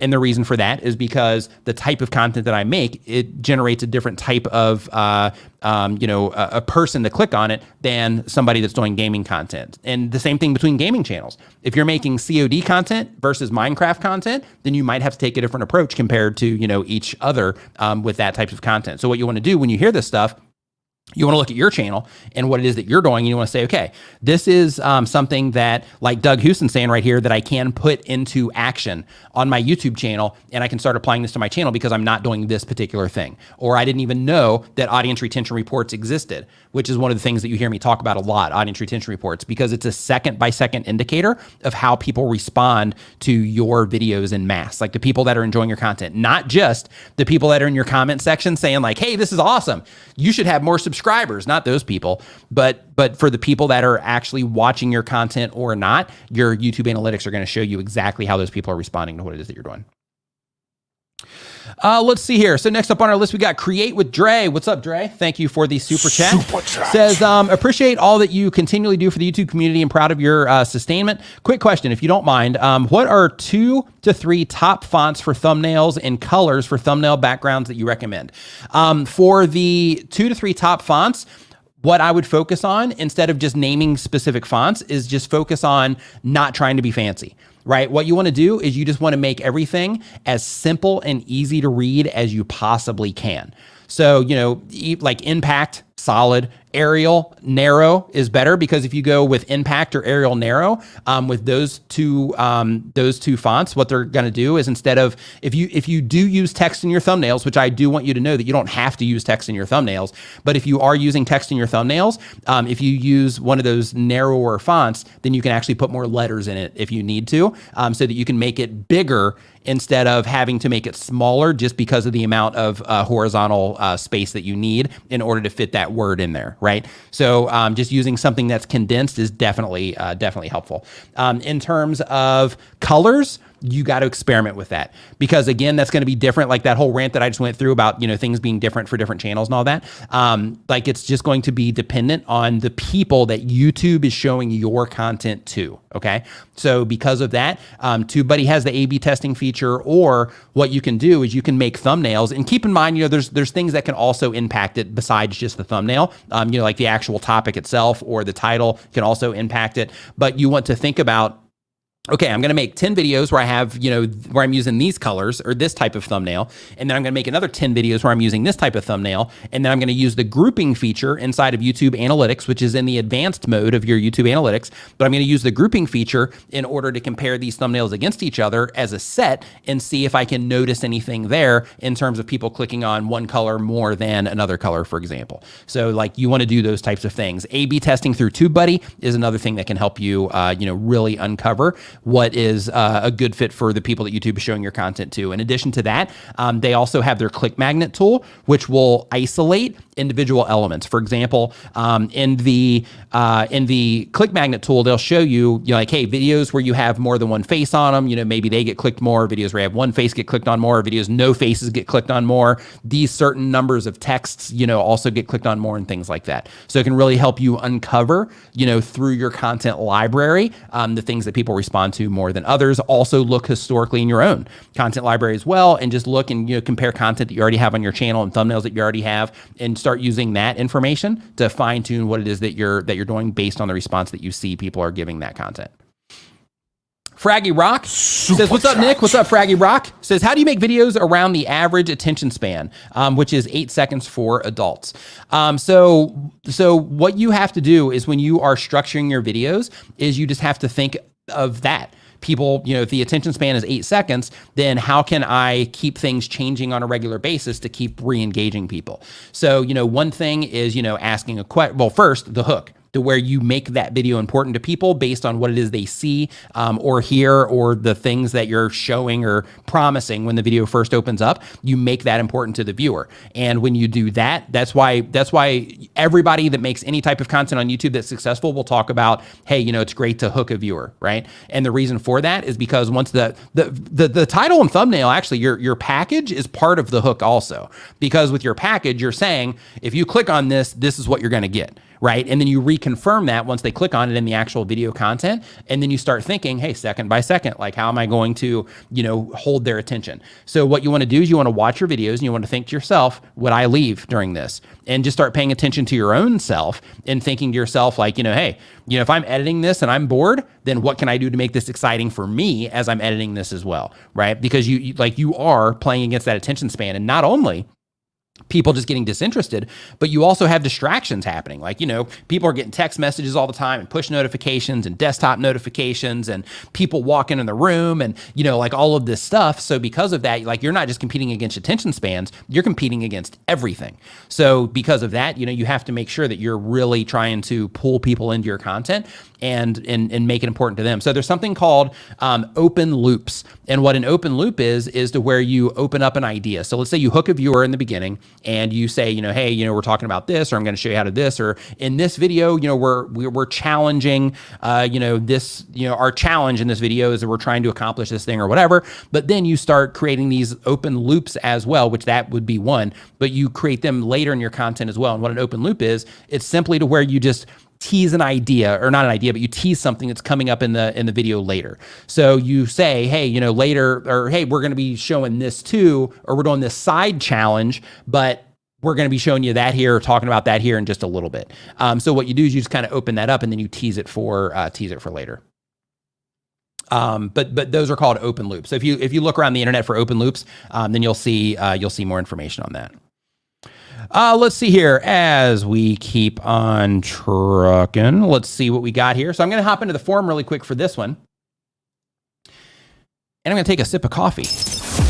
If you're enjoying the show, remember to give it a thumbs up and share it with a friend right now.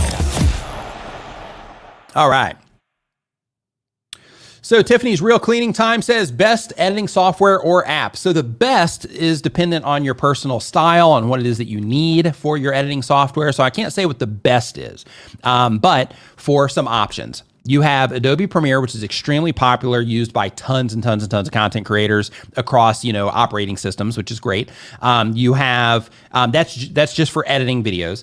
You have, if you're on a Mac, you have Final Cut Pro, which is also, like a really high level, video editing software, gets the job done. You can make awesome content with it. And you also have, like, if you're recording screens a lot, like you're doing tutorial content, for example, then in that case, you would want to use Camtasia. With Camtasia, you can record the screen and you can also edit videos in it. So then you'll be able to, knock out both of those within the one piece of software without having to have multiple pieces of software. Let's see here. Vegas Pro is also solid. With Vegas Pro, that's one to where I actually learned on Vegas Pro, and I'm really fast, super fast in Vegas Pro. But with Premiere, there's just more options, more things you can do, more plugins, things like that. So these days, when I edit, I'll do it with Premiere these days. Or if I'm on the Mac, if I'm editing like a graphic or something, like a motion graphic, then I'll do that. I'll do that on the Mac. Let's see here as we keep on scrolling down. Let's go ahead and Jerry Rodriguez says that Adobe is the best. Yeah, the cool thing with Adobe is that, they play well together. So, you can have, if you're in the Adobe Creative Suite, you get, Premiere, Photoshop, Adobe Audition, you get the character animate, stuff like that. So it really opens you up in terms of, just being able to do all of the stuff as a content creator. Let's see here. Okay. So next one here, I'm pulling from the forum. This is from Ham World Online. Ham World. So I guess you're selling ham, maybe? I don't know. Well, what do you think Ham World Online does? Without looking, like, just by the name, do you think that they're selling ham? Or do you think they're like, what do you think they're doing on that channel? Just let me know in the chat. So let's see here. The question is, okay, it's amateur radio. Ham. Oh, got it. Ham radio. Ha. Got it. Yeah, I'm thinking like ham as in food here. Okay, so the goal of the channel is to share experiences. And the question, I've been stuck in the 90 subscribers for over a month and I can't seem to get to 100. Any ideas to regain traction? Keep going. Keep going. Like if you haven't hit 100 subscribers yet and you kind of, things kind of get stale on you, keep making content. Like one of the things that Brian D. Johnson says, who's in the chat right now, one of the things that Owen Video, says a lot. He actually has merch built around this. But, one of the things is just make another video, right? Make another video, make another video, make another video. And the reason for that is because in the process of making another video, you're giving yourself experience in making that content, but you're also giving yourself another piece of content that can also possibly do well or bring you more people, to your YouTube channel. But the very first thing that I'm going to tell you, because I just pulled up your channel, very first thing I'm going to tell you though, is that you definitely need to work on your titles and your thumbnails. And you also need to make sure that when you're publishing content to your channel right now, that if you're making content about ham radios and all of that, that you focus your content on that. For example, you have a video on your channel streamed 8 months ago that is 18 seconds long and it's a live stream. And the title of that video is High 8 SMX live stream. And I'll actually show you right here. There we go. Yeah, like this right here, that should not be public on your YouTube channel. As a heads up. Remote stream testing should not be public on your YouTube channel. Only put the stuff here that is a good fit for the people that are interacting with your content or the people that are watching, your channel. Like the thing, like if your value prop is like, hey, my channel is about amateur radio, then make it about amateur radio and don't waste the potential opportunity for somebody to click on another video from your channel page or from your video page on content that they don't care about. Professor Nez in the house. What's up, my man? I hope that you are doing awesome. Let's see here. As we keep going through this list, let's see. I pulled one out of the forum, so let's pull one out of the chat here. So the very first thing I like to do when I see, and somebody might have gotten to it already, actually. You know what? I think I can do this right inside of StreamYard. Ooh, that was close. I almost did it to Professor Nez. Okay, hold on. This one here. Boom. All right. So let's see here. So next up on the list, what's the best way to promote your YouTube channel, says Tiffany's Royal Cleaning Time. So great question, Tiffany. And when it comes to promoting your YouTube channel, the best thing that you can do is make good content for the YouTube platform itself, because people on YouTube are on YouTube and they're looking for content like yours. You just have to make content that gets a response. As soon as your content starts getting a positive response in YouTube's eyes, then YouTube will show it to more people that are interested in cleaning content if you're making cleaning content, which is what I'm getting from your channel name. In addition to that, of course, if you are making cleaning content, if there are Facebook groups or subreddits around around cleaning and you are active in those groups on a regular basis, you're contributing to those groups, not dropping videos there, but you're contributing to those groups as a participant, and you have somebody that asks a question about something and you have a video about it, then in that situation, as long as it's cool with the mods there and you want to hit them up ahead of time to make sure, then you can post a link to your video saying, oh, hey, I actually made a YouTube video about that. Check it out here. So then over time, then you become the person or one of the people in that particular group that makes videos on YouTube about the subject matter of that Facebook group or that subreddit. So I would start there. Of course, if you were going advanced, then, you could use ads and that sort of thing. But if you want to do it organically, then, you want to make sure that you are just focusing most of your efforts on YouTube. And then off of YouTube, you just want to find the places where the people that you're making content for are hanging out. And then you want to hit up the moderators there, show them your content, let them know what you're doing, and ask them if it's cool for you to occasionally, not every week, not every video that you publish, but that it's okay for you to occasionally publish content there. Now, keep in mind, you can also make your own group. You can make your own subreddit. You can make your own Facebook group. You can make your own subreddit, and you can also use those to share your content as well. But again, you don't want to just spam your own content all the time because then you'll make that group not that awesome. Instead, what you want to do is you want to let the group be, an actual awesome group. And then since you're the moderator or owner of that group, then of course you can share your content there anytime that you want to. Let's see here. As we keep going, yep, Professor Nez says, no other platform like it, y'all. The algo can be your best friend. Without question, it can. Let's see here. How can I get a lot of subscribers fast? Make awesome content to where when people watch it, they're thinking to themselves like, wow, I want to see more of this. And they click the subscribe button. Not what you're looking for. Another option for this is get a lot of views fast. And if you get a lot of views fast, that means that your content is high response. Therefore, YouTube's showing it to a lot of people. A lot of people are clicking on it and enjoying that content. And if that's happening, then just at scale, YouTube is showing your content to a lot of people. Out of a lot of people that YouTube is showing your content to, a certain percentage of those people is going to find enough value in the content to subscribe to the channel, and so on. So it comes down to there not being a shortcut. The best way to get subscribers fast and keep growing a YouTube channel consistently over a long period of time is to keep putting out content that people enjoy. Let's see here. I love that ultra-wide monitor. I can only imagine how amazing the farming sim or trucking sim would look like. I can tell you this. I can tell you GTA is pretty awesome here. I can tell you that Fortnite is fun here as well on this monitor. It's actually, it's made for gaming. So yeah, it's GTA is cool on here, and Fortnite is pretty fun on here too.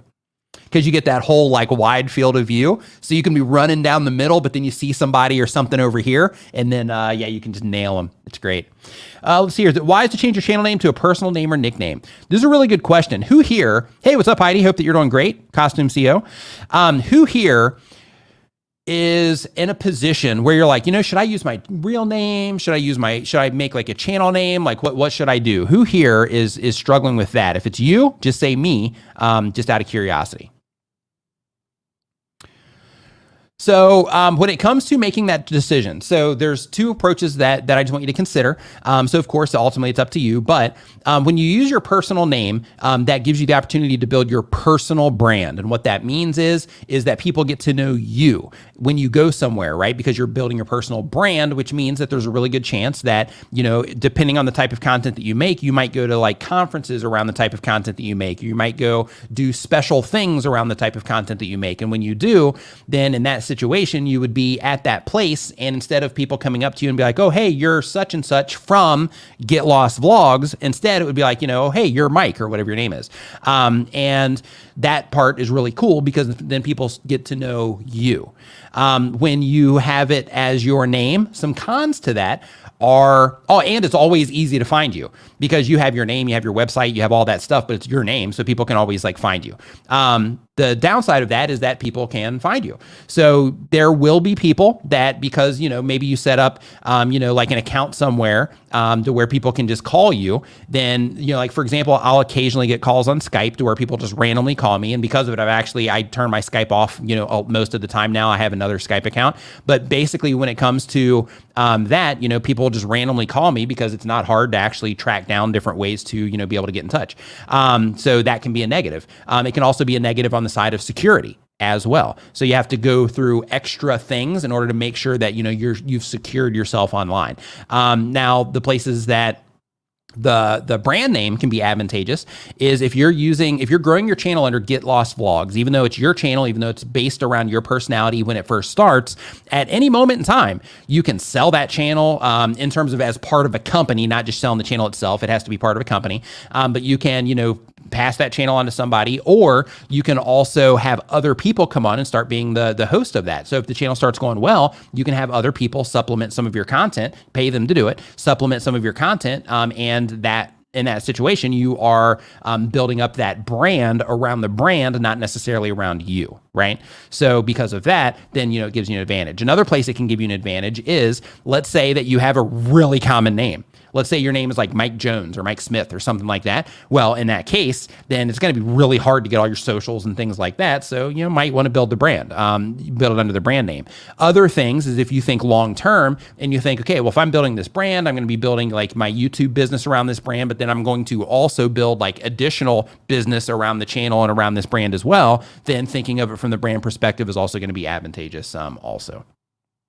So hopefully that all that made sense. Okay, so Doug said that I missed a super chat. So thank you, Doug, for bringing that to my attention. I will refresh the page right now, and we will find that chat. So he says, let's see. Oh, no, he didn't say that. I thought he said that. I saw this. Oh, should I make, okay, he's just saying it right here. Should I make videos that I enjoy and not just videos that people want to watch in my niche? This is a really good question. And the answer to that question, and of course, this is my opinion, is when you are starting a YouTube channel, you're going to be making videos for a really long time. You're going to make a ton of content. And because of that, focus on a niche. But of course, you want to make sure that you're in a niche that you enjoy making content on. So if you're publishing content to YouTube, but you're publishing content around something that you don't care about, then you should probably just stop and move into something that you care about, so that as your channel grows, you're building connections with an audience around something that you care about, instead of, just instead of not doing that. But if you are making content and you're like, I love to make content about a bunch of stuff, then in that case, occasionally, if you want to, just drop another piece of content on your channel about that other thing. And you're going to start to identify over time that when I do drop this content, people do respond to it or they don't. If they do, then then you can put up that random content from time to time or on a regular basis, as long as people keep responding to it. But if YouTube has identified, hey, this channel does this and these type of people love this channel, blah, blah, they just published this other piece of content that's out of alignment, but we're showing it to these people, and they're not clicking on it, then what you have to do is you have to say, okay, well, when I publish these videos, if the performance isn't as well as the other videos, I'm cool with that.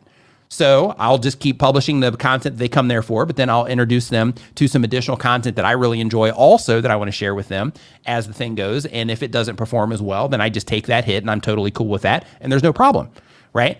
So if you want to accelerate things, then you can say, okay, well, I'm going to make content that I enjoy, but I'm going to make sure that I'm making content that I enjoy that's in a niche that's going to add value to a certain group of people, and I'm just going to ride that niche for, the foreseeable future until I decide to change. Then that's a really great way to do it, because then in that case, every single piece of content that you publish on your YouTube channel is of value to the people that you're trying to reach with your YouTube channel. So it's not like, hey, some of the content's a good fit, some of it's not. Every piece of content that you make is a great fit for the people that you're trying to reach. So, those are the types of things that you have to balance with that question. Because one thing that people commonly say is, I'll get to this one here in a second, but one thing that people commonly say is, hey, I have all these different interests. I like mountain climbing or, hiking. I like, YouTube. I like audio gear. I like, music stuff. I like, riding, mountain bikes, that kind of stuff. I love all these different things. Why do I need to be limited on my YouTube channel? You don't, technically, but if you want to accelerate, how things are moving on your YouTube channel, it's important to pick one of those things and focus on that, or build the bridge and think, how can I, link some of this stuff together through like vlog content, for example, in order to be able to talk about, a lot of the things. But even with vlog content, when you're talking about a lot of the things, you're still going to notice when I take people on a mountain bike ride, then those videos perform better or worse than when I take people to the mall with me, right? Or when I take people to go on a kayak adventure with me, they respond better on the mountain bikes than the kayaks. Therefore, I have to decide for the videos I'm publishing to my YouTube channel for an audience that's into adventure or whatever it is, or my vlog, that I need to keep in mind when I ride a bike. I should probably have a camera with me because that's the content that they want from me. But of course, you can do all of the things.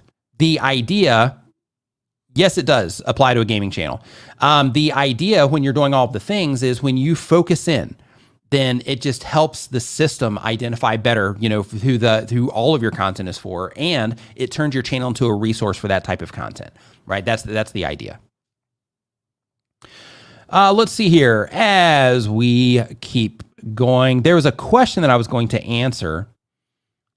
Yes, the information applies to a gaming channel. One thing that you have to think about with a gaming channel is, of course, if I'm talking about, like something that would be talking head, if you're showing yourself on camera, then of course that might apply. But if you're not showing yourself on camera, that if I'm talking about, your on camera presentation, then in your case, it would only go to audio in that example instead of you being on camera. So there's nuanced things, but, best practices apply to, everybody. Let's see here. No.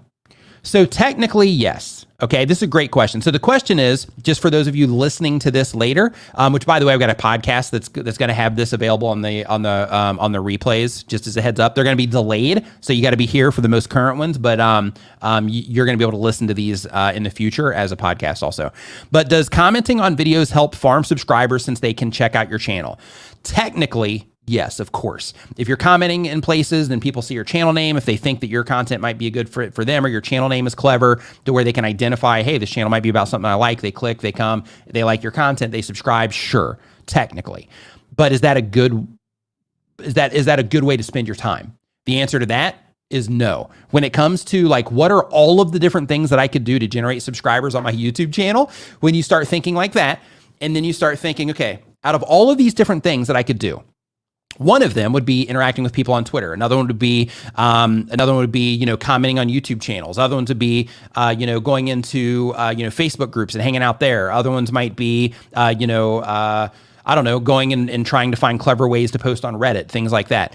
When it comes to just figuring out, all the different things that you could possibly do, those are all those things that I just talked about, like commenting on like a video, on another video, just interacting with people on YouTube. You should be doing that in the types of content that you make anyway, not because you're there trying to get subscribers, but just for the sake of just being, involved in the community. But that's like the slowest way that you could possibly spend your time for things that are actually going to help you. What you should do, instead of taking that time to comment for the sake of getting subscribers, if you're commenting to comment because you're on YouTube and you're just a user on YouTube and you're just interacting for the sake of interacting, that's totally different. You should enjoy the platform, as a content creator. You should enjoy YouTube as a user also, because, it'll give you insights into things that you enjoy and other ways that creators are doing things also.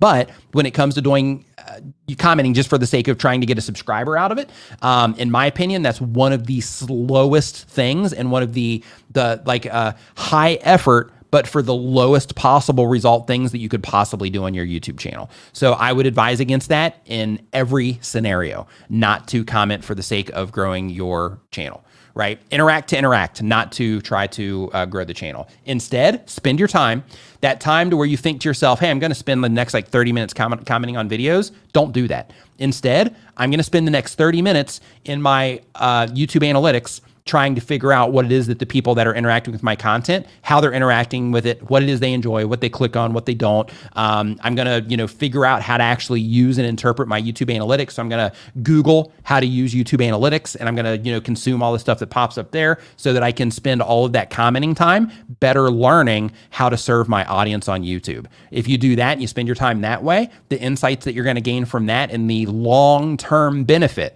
that you're going to gain from that is going to accelerate things for you in much better ways than commenting on other YouTube videos could ever do for you, regardless of how many, even if you build bots, learning your analytics is going to be more effective for you. Let's see here. As we keep going. If you're enjoying the show, remember to give it a thumbs up and share it with a friend right now. How do I get higher impressions to reach more people? I already have a high CTR and watch time, but no impressions. So if you have no impressions or low impressions, it's really easy to have a high CTR and watch time. Okay. So the more impressions that you get, the harder it is to maintain a solid click-through rate. So I'm going to share something with you here. So YouTube gives us information on impressions. So I'm going to share my screen here and I'm going to show you something here really quick. And let me take this one down, stop that screen, and let's share another one. So the very first thing that I'm going to share with you here, and I think this one is this tells us where impressions are actually counted on YouTube. But after that, I also want to show you that YouTube tells us what drives impressions on YouTube. So one of the things they say is when you upload a video, YouTube starts surfacing it to relevant audiences. This is why it's important to make sure that you're fully optimizing your videos for discovery in terms of giving some type of clue to YouTube about what your content's about. Of course, their systems are identifying. They're watching the content, so to speak, listening to your content. They're auto-generating captions for it. So their systems they get an understanding of what your content is about, but you want to make it easy for their system to identify exactly what it is that your content's about. But basically, they're serving it to relevant audiences or people that would be the most likely to enjoy your content. Based on many factors, our system figures out which viewers are most likely to watch your video.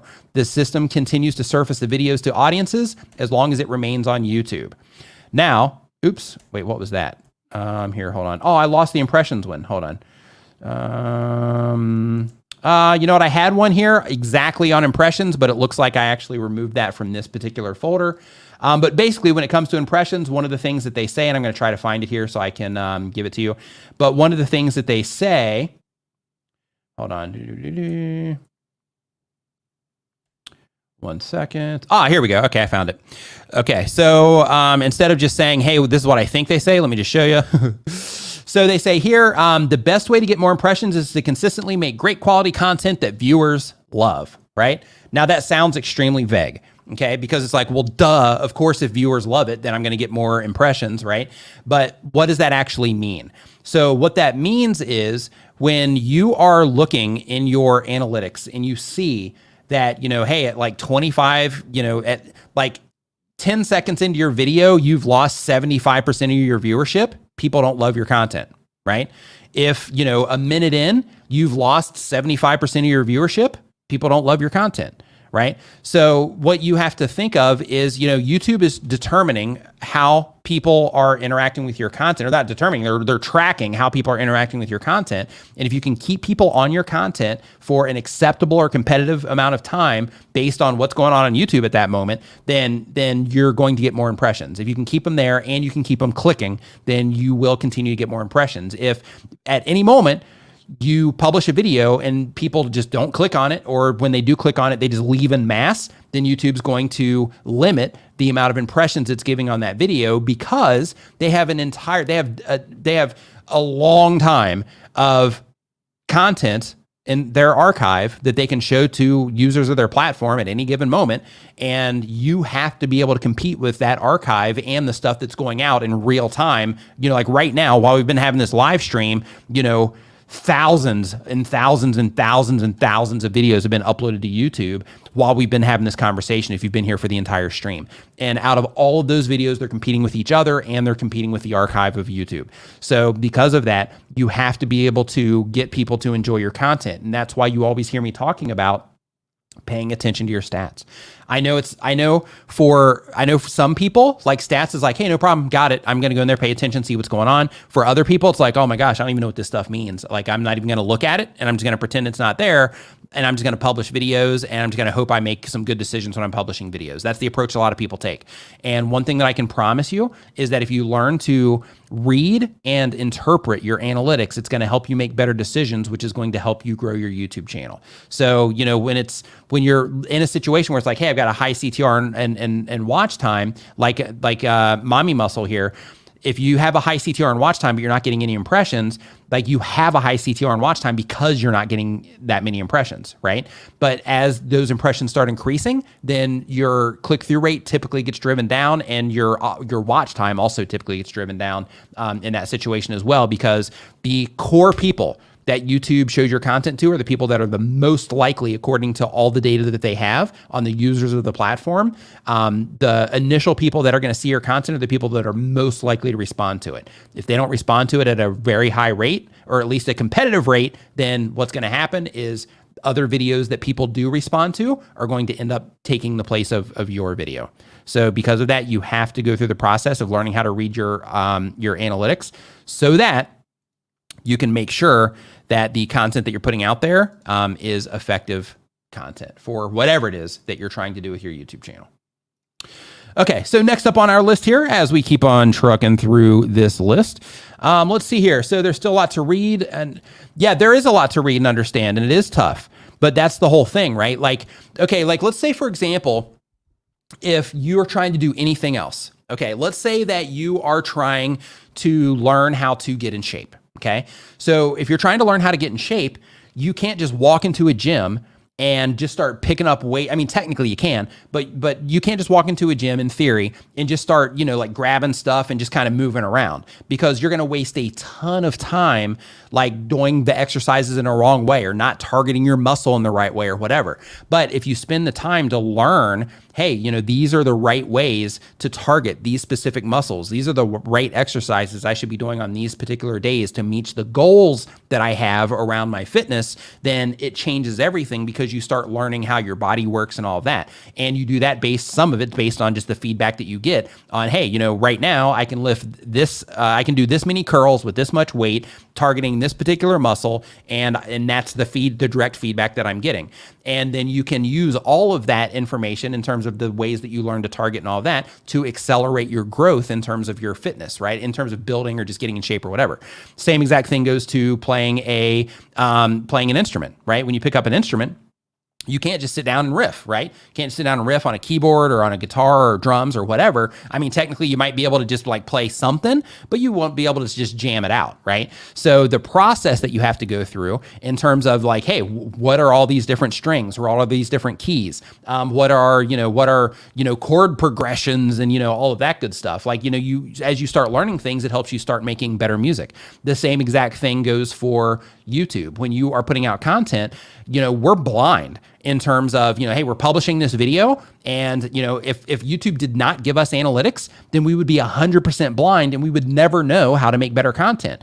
But YouTube gives us that feedback, right? So if you're playing an instrument, you get that feedback directly in your ears of how bad you are, and then you go through the process of learning how to get better. If you're in fitness, you get the direct feedback by your body just not doing what it is that you're trying to make it do, because you're not targeting muscles correctly and things like that. On YouTube, would they give us our analytics? So if you're publishing videos and you're not getting the results that you're after, you can use those analytics as your feedback mechanism to figure out how people are responding to what it is that you're doing, so that you can fine tune things to get a better response on the platform.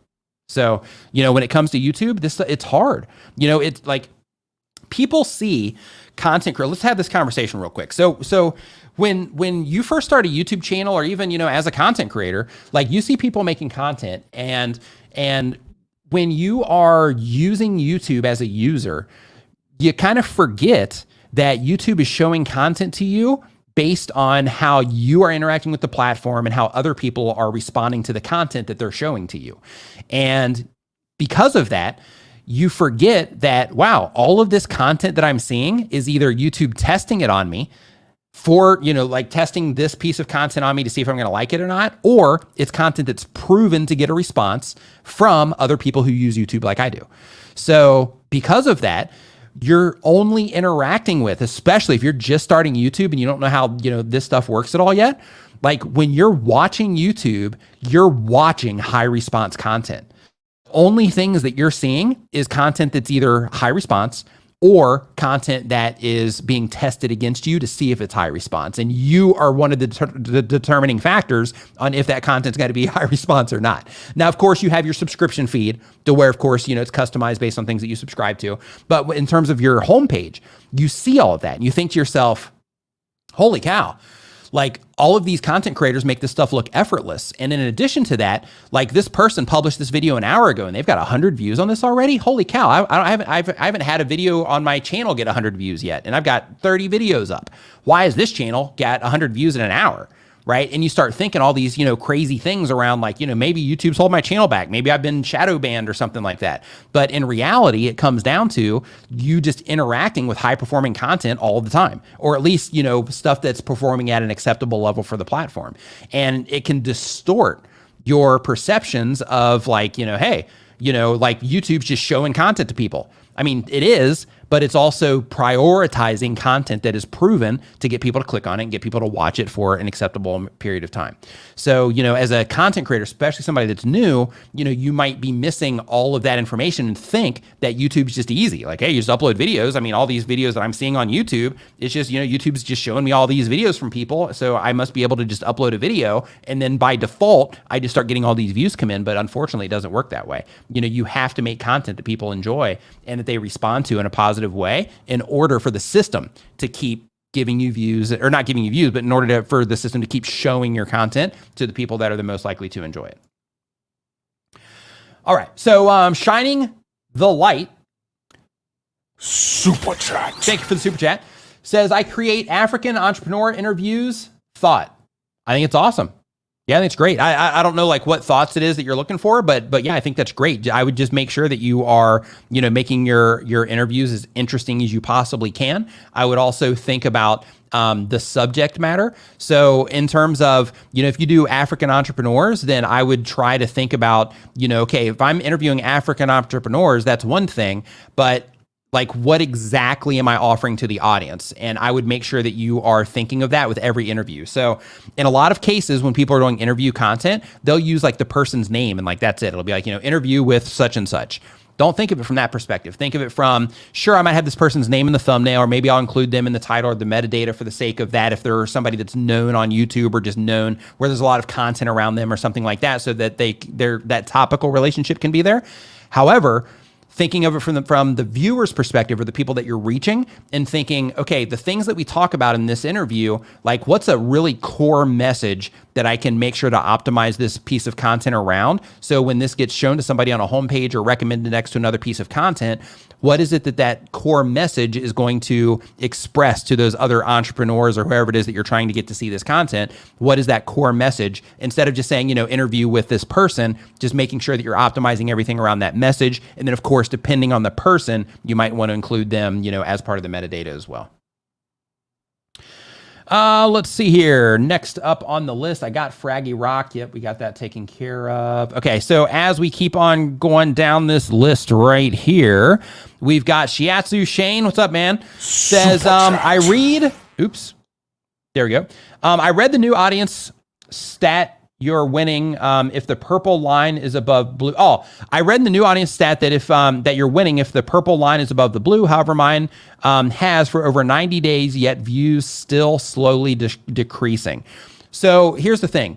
On YouTube, it's not one metric that does everything. It's all of the things, right? So you got to have people continually coming back to your YouTube channel. You got to have people responding to each video that you publish through the click. You have to be making content that people care about so that they will click on it. Once they do click on it, you have to have them enjoy the video for a certain amount of time.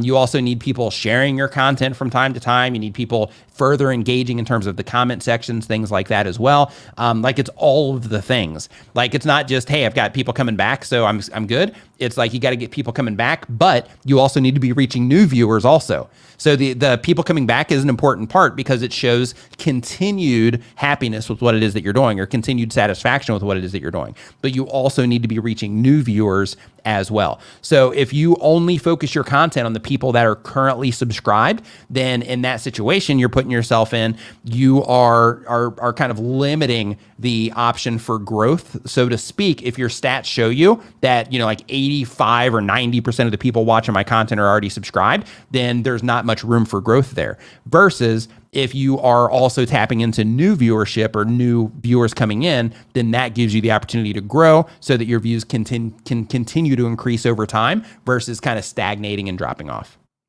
Keep in mind too, like with YouTube, there's also seasonality. It's one of the things they say in the YouTube Creator Academy also. But there's seasonality. Sometimes you're up, sometimes you're down, and the constant upswing.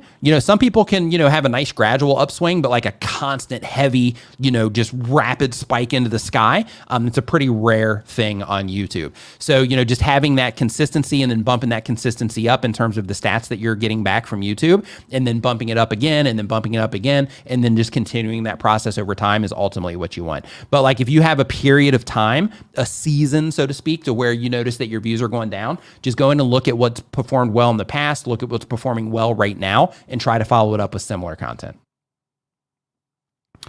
Poppin' Missouri says, Super Chat. if and when, we'll just move the if right out of this, and we'll just say when I hit 1,000 subscribers and 4,000 hours of watch time, what is the next step? And do I have to have a certain amount of hours a month after that? No.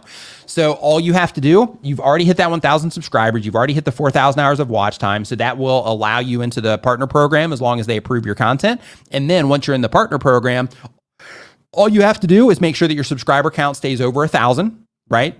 And that 1,000 can, like, it's within a 365-day cycle from when you actually get into the partner program. But just make sure that you don't dip under 1,000 subscribers, and then you want to make sure that you continue to get at least 4,000 hours of watch time over the next 365 days on your YouTube channel.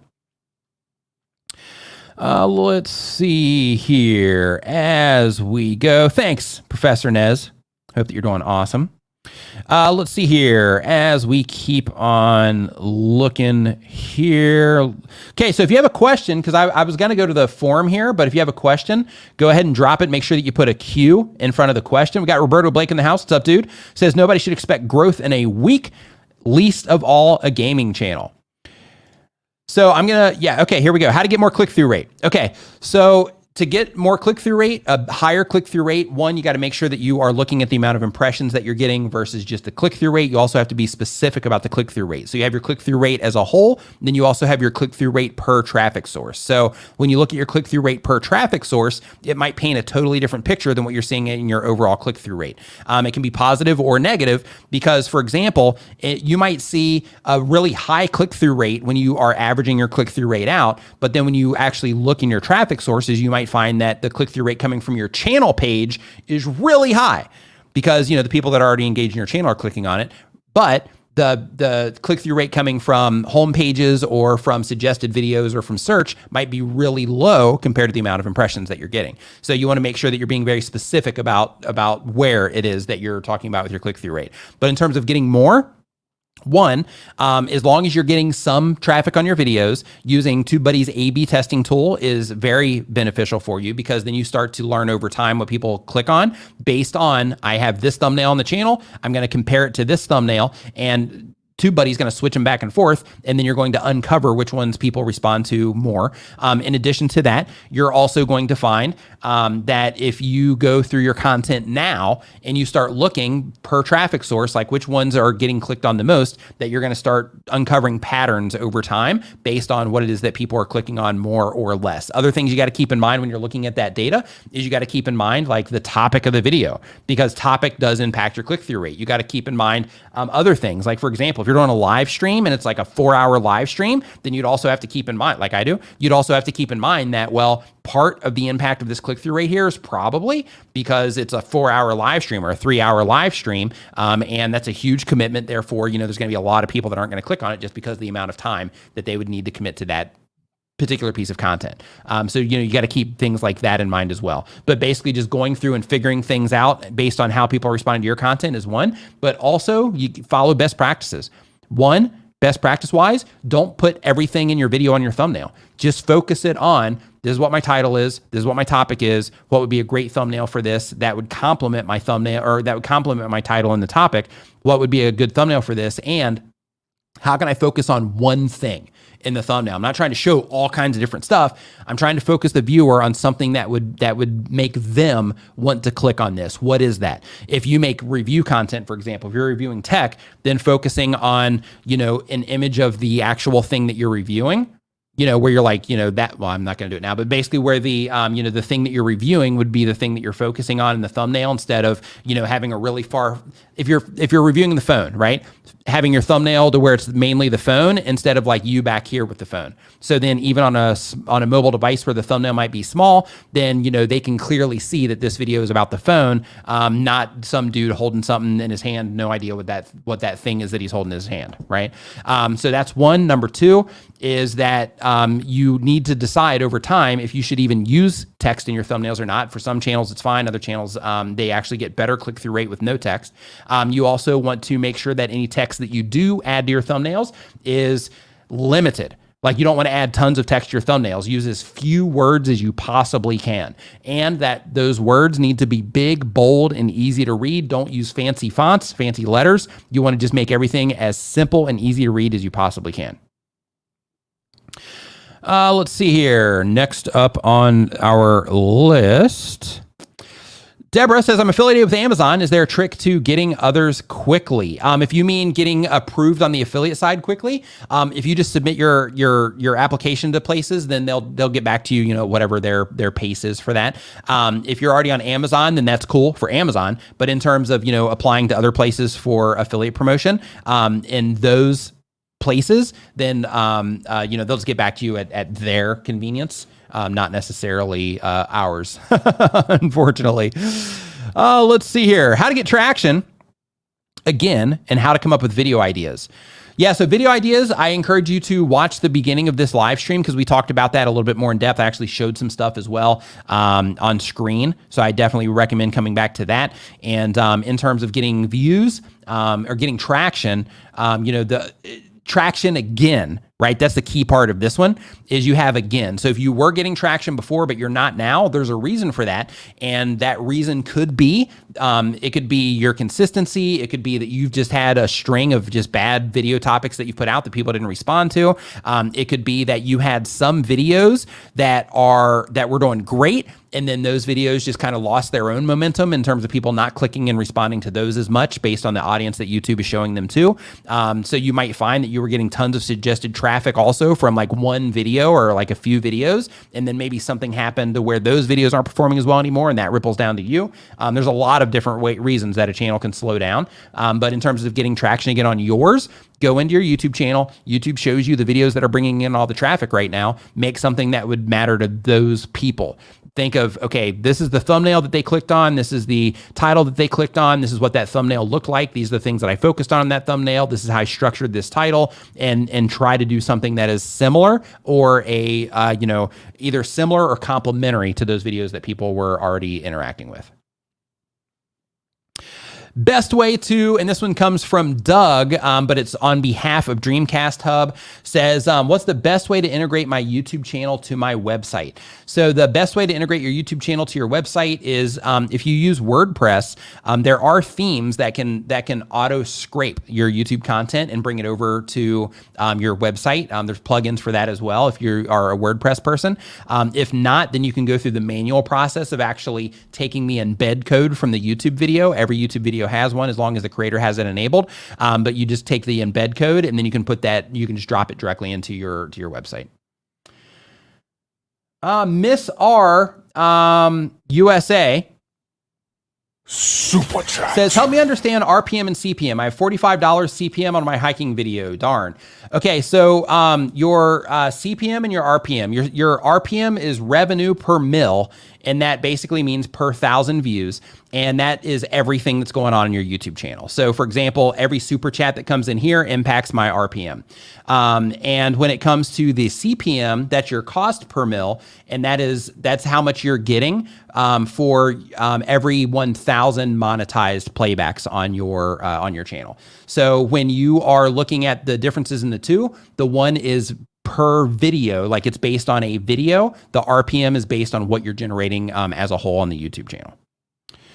Let's see here as we keep going. Best way to make a YouTube logo.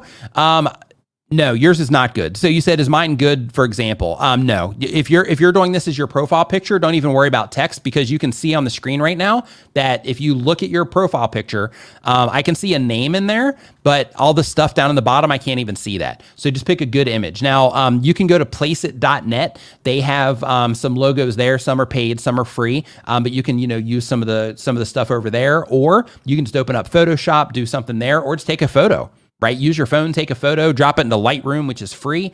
Do a little bit of, making, add some contrast, some saturation, making it pop a little bit. And then you're good to go there. Let's see here. Savvy Turtle, what's up, man? Hope you're doing great. Costume CO says you can embed with Wix as well. Yeah, I'm not sure with Wix. I have WordPress experience, so that's why I recommend them. But with the idea is setting something up to where you don't have to go in and do it every time you publish a video, because then it stacks onto your workload. The best thing, easiest, I don't know if it's the best, but the easiest thing is to where when you publish a video that the plugin detects it, and then it will, based on the cron, which means that it basically checks it every so often based on whatever it is you specify or your hosting company specifies, then it will basically scrape that piece of content, grab it, pop it in your website without you having to do anything. But if Wix does that too, then that would also be another solution for you. Let's see here. Should I buy an editor for my videos? That's totally your call. And as a matter of fact, we have a video editing service called VidCharge, vidcharge.com, for anybody that needs a video editing service. Definitely, feel free to get in touch with us for that. But that's at vidcharge.com. So just a heads up there. But that's personal preference though. Some people love the editing process. Some people love like myself, I love the editing process. I love editing. I find it so much fun, but, that time for me that I spend editing content, I can spend doing other things that are also helping move everything forward. So because of that, I pay somebody to help me with my videos for the sake of being able to spend that time doing other things that help move things forward. But sometimes I'll edit videos. Sometimes I'll edit my own videos just for, like I've edited, I think the last 2 maybe, just for the sake of, doing it. And I'm doing a lot of experimentation in here. As you might have noticed, like I'm shooting videos in different angles and doing different things with the lighting and things like that. So some of them I'm doing for the sake of that, just because, I'm in that experimentation. I just want to make sure that I'm dialing things in a certain way so that I can look at it and be like, yeah, okay, this is what I want, versus, sending it off and waiting for it to come back and seeing it at that time. So just faster for me to get my own feedback for what it is that I'm trying to figure out. You do it. What's up, my man? Hope that you are doing fantastic. Hope that you're doing awesome. It's been a while, man. I hope that you're doing great. Says, does my profile picture make me look fat? Oh, nice. Hey, man, I hope that you are doing fantastic. So just as a heads up, hey, there we go. That's what I'm talking about. Yeah. So just as a heads up, thank you, Kitty, for the endorsement there. Just as a heads up, hey, what's up, Travis MVP in the house? What's up, man? I hope that you are doing awesome. He says, this room is legit. Thanks, man. Yeah, it's still work in progress. I'm getting close to being done and happy with it. But this is definitely, I'm definitely digging this new space compared to the place that I used to stay. So yeah, definitely loving it here. Let's see here. So as we keep going, did I drop that link? I know I copied it. Yeah, I'm not sure if I did. We got like 20 minutes left, I think. So I won't share it in there. Let's see here. As we keep going. Yes. So Jamil, it helps you in a lot of different ways. So there's 90 tools in Tubebuddy. A lot of people think that it's just for like tags. But there's 90 different tools inside of Tubebuddy. So it helps in a bunch of different ways. It helps grow it helps grow and manage your YouTube channel. But the growth side comes from just helping you speed up research and things like that. Ultimately, your real growth is going to come from the content that you put out on YouTube. No tool is just going to make your channel grow. It basically shortcuts the process of doing a lot of the things that are really time consuming on your channel. And it helps you fine tune some of the topics that you're making videos about. That's where it really helps you on the growth side. Also through testing your thumbnails, that kind of stuff. But at the end of the day, like you have to remember that it's a tool. It helps you do something. But the thing that really makes your channel grow is the content that you put out. Let's see here. I have a music channel using Tubebuddy for tags. Good. Okay, so I'm going to hop back into the form for this next one here. And this is from JR2K Rivera. Says they do daily content. The gaming channel, the type of channel is games. And the goal of the channel is I want to be a streamer. That's cool. That's cool. And the question is, nope, not going to do that. They just tried to trick me into saying something. That was funny. Okay, so Fiberific, hey, what's up?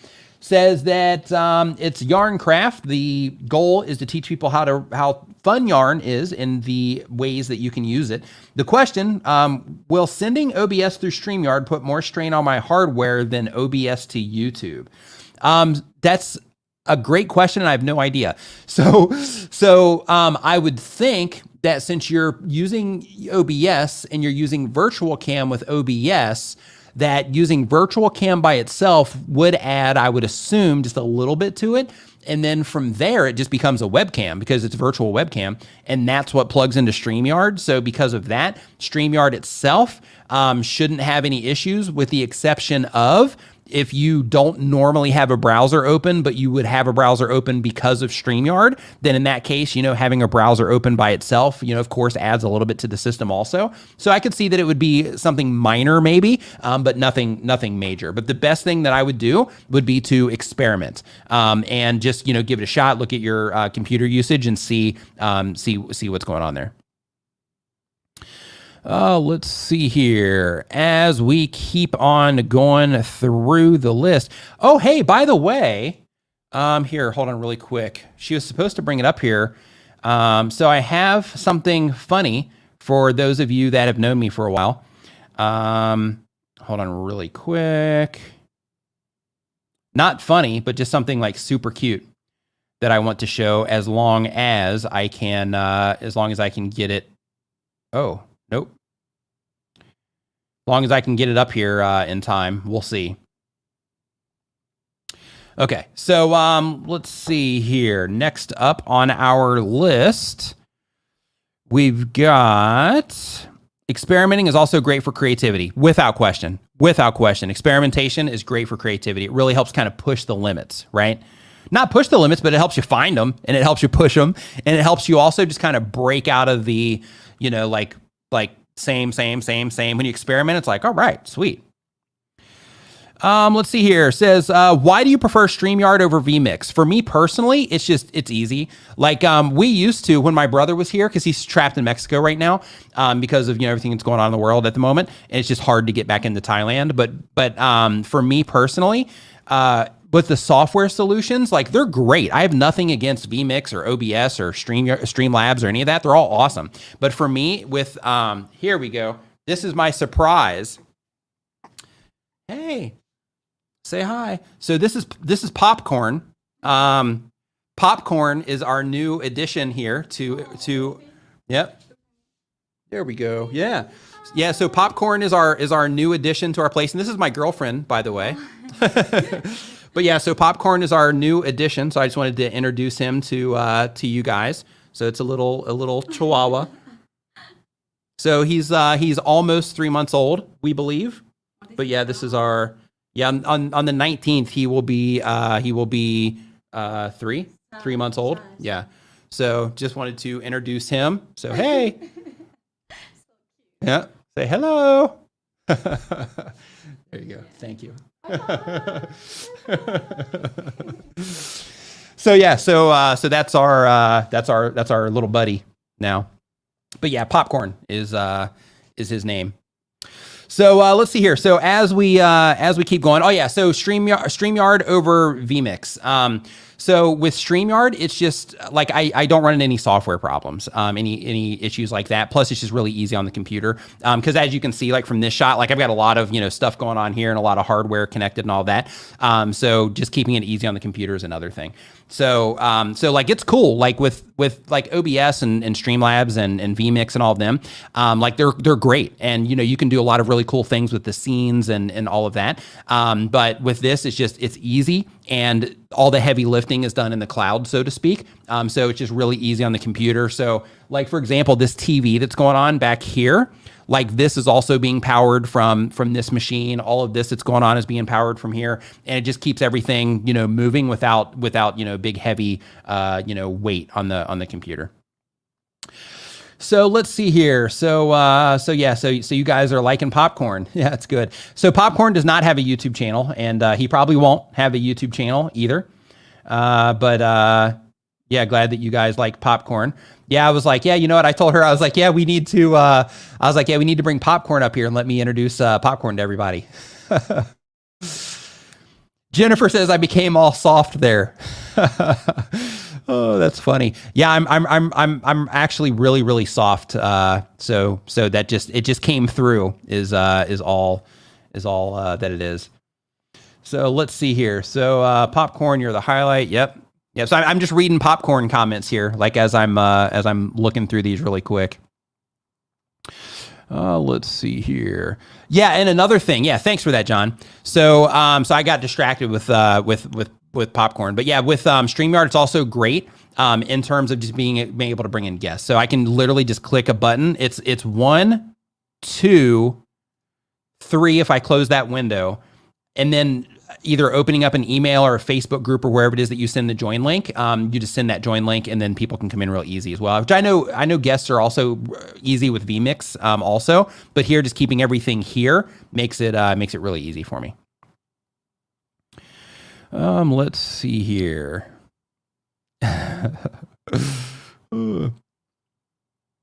Okay. So let's see here. As we keep going through the list, is it bad that I post a video and after a couple of days I get my first view? I have a gaming channel. No, just keep going, right? Just keep going. If you are posting a video and it takes you a few days to get a view, that just means that's where you're at right now, right? When you're putting content out, and this is something that you're going to do for a period of time, then, just embrace that and just think to yourself like, okay, right now it takes me a few days to get a view, but my goal is I want to get that down to like a view when I first publish my video. And then from there, I want to get it to, 5 views within the first hour. And then from there, I want to, just start building momentum from that point in time. Next live is at 9 a.m. Eastern. So I go live every Saturday here, unless I have, some issue come up or travel or something. But I go live every Saturday at 9 a.m. Eastern time. So that is the live. That's when we go live here. Let's see here. Sliding into chill mode here now that popcorn's been up, slowing it down a little. If you're enjoying the show, remember to give it a thumbs up and share it with a friend right now. Okay, which content makes you the most money on YouTube? It depends. It depends on exactly what it is, but all of it accumulatively is the way that I look at it. I don't look at it as like, hey, this one video, because I've got some videos that are doing great. Hey, there's Dr. Stin. What's up, dude? Hope that you're doing awesome. Congratulations again on 1 million subscribers, dude. I had a thing at the beginning of the stream where I was just showcasing you and high-fiving you and fist bumping you and all that, but I'm going to do it again. High five, fist bump to you for hitting for getting that gold play button, man. Nice work. And more importantly, like with the type of content that you're doing, adding, that type of value to so many people and helping so many people with their health and getting their health together, just the impact that you're making is just massive. So, high five and fist bump to you for doing what it is that you do and for getting the results that you get by doing it. So nice work, man. Let's see here. As we keep going through these questions, let's see. Can you talk about how YouTube works with keywords and SEO optimization? Thanks. Absolutely, I can. So when it comes to YouTube and how it works in terms of like keywords and all that, is you're going to hear some people say like, oh, keywords don't matter and that sort of thing. And, to a point that's true. Like if you're trying to just end up on a homepage, for example, like if you just make an epic thumbnail and an epic title without a keyword attached to it, if you're doing entertainment content or something like that, then your video can do great. However, if you are targeting specific things and you are like, for example, if I'm reviewing this coffee cup, right? Or if I'm reviewing this coffee cup, let me just do it this way. There we go. If I'm reviewing this coffee cup, then in that situation, I want to make sure that I have coffee cup or mug or whatever it is that I'm targeting as part of the actual title of that video, as part of the description of that video. And until they take it away, I would even add the tags just for the sake of when the video is published, the system having as much context as possible about that video being about a mug or a coffee cup, whatever it is that you're targeting for it. So what you want to think about is, yes, their system will figure it out over time, and they'll do it relatively fast. But according to his name is Christoph, I think. I actually actually accidentally pulled up that screenshot earlier. But according to, I think I just have, Christos Goodrow, who is the VP of engineering at Google and search and discovery at YouTube. He says in a podcast, I'm going to share this on the screen so you know exactly where to go to look for it. And you guys, as YouTubers, you guys should all listen to this podcast, by the way, this episode. But basically, it was on an episode on Lex Friedman's YouTube channel. The episode is called Chris Goodrow, YouTube Algorithm. Go and listen to this. And the reason that you want to listen to this is because one of the things that he mentions in here is, and keep in mind, he's one of the people that builds YouTube. And one of the things that he mentioned in here is that it's important for content creators to help the system. And the way that you help the system identify what your content's about, because it's smart. It knows, it can figure out, hey, it watches the video, it adds captions, it does all these things to where their system can over time understand by what it's seeing in the video, by what it's hearing in the video, what's going on. But you also can help their system more accurately understand what it's about by just simply adding keywords or keyword phrases to your metadata, and that is your title, your description, and your tags, and of course some of that will be in your captions as well. But that's part of what the system will figure out. But when you add those things to your captions, according to him, it just helps the system better understand what your content's about quickly. So when you are doing those sorts of things, then it just helps their system better understand who to show your content to quicker. Now, when it comes to YouTube search, because search is more of a long game, right? When you're trying to get that homepage traffic, that's one thing, but when you're going for search, that's much more of a long game. Because there you're not only optimizing for search in terms of your metadata on the video and the topic of that video, but you also have to get performance from that video, because the low-hanging fruit on YouTube is search in terms of traffic, because when you are competing for the homepage, you're competing with everybody. But when you are competing for YouTube search results, you're just competing with the videos that are there in that term, but you're also competing with everybody for the different features for homepages and recommendations or suggested videos. But when it comes to search, you're only targeting the people that are looking for the keyword or keyword phrase and the variations of it, the way that, how YouTube will sort it there. But you're just targeting the people looking for that. So you're only really competing for the people for that term. So it reduces your competition massively, but the real traffic, of course, is on home pages. The real fast traffic is on home pages and recommendations. But you can also get crushed in traffic from search as well. But the idea is that you just want to make sure that you're including your keywords or keyword phrases, but that's not enough. So in addition to that, you also have to keep people watching. So I'm going to give you, just because I've been sharing screenshots here in the stream, and I've kept these because I want to share these on a regular basis, just so I can bring it to, so I can bring it to your attention. But one of the things that they say specifically about YouTube search, and I'm going to pull this one up here really quick for you guys to see it too, since this question was asked. But one of the things that they say specifically about YouTube search is that videos are ranked based on a variety of factors, including how well the title, description, and video content match the viewer's query. So what this means is, if somebody's looking for, how to catch a fish, and your title is, how to catch a fish, 3 ways, that will guarantee you will catch a fish or whatever. But if your title has in it what it is that they're looking for, then what you're doing is you're helping their system identify that, which then you are matching the viewer's query, right? So that's one of the things. In addition to that, they also say, on your channel, see what words people use to find the channel, blah, blah, blah. But then they also say, write robust descriptions about 1 to 2 paragraphs long, if relevant. And the reason for that, again, is based on the information that Christoph shares in that podcast. It just helps their system understand through that, in addition to all the information that it's scraping from watching the video and listening to your video and auto captioning your video and all that. This is just one of the things that just help it better understand what the content's about. And then they say, okay, yeah, we'll skip that part. But one of the things they say over here is that on the myth busting side, because they have this as part of the YouTube Creator Academy also, but one of the things that they say here is that my videos have fully optimized descriptions and titles. Why don't they rank higher? Because that's what people say. It's like, hey, Melvin Elevant, what's up, man? One of the things that they'll say, though, is they'll be like, okay, hey, I use the right keywords or keyword phrase. I've got tags in my video, blah, blah. Why isn't my video showing up in search? And the reason that the video isn't showing up on search is because this thing that's highlighted right here, they say search considers many signals, including the watch time of a particular video for a particular query. So what that means is, if you translate that, what that means is that if you have your videos optimized for search, but people are not clicking on them compared to the other videos that are there, and they're not generating as much watch time in terms of people watching them, then the other videos that are generating those things, as well as, just engagement and all the other stuff as well, the videos that are basically helping YouTube serve their goals more, which is giving content to people that they enjoy, that will keep them on the platform and keep them coming back.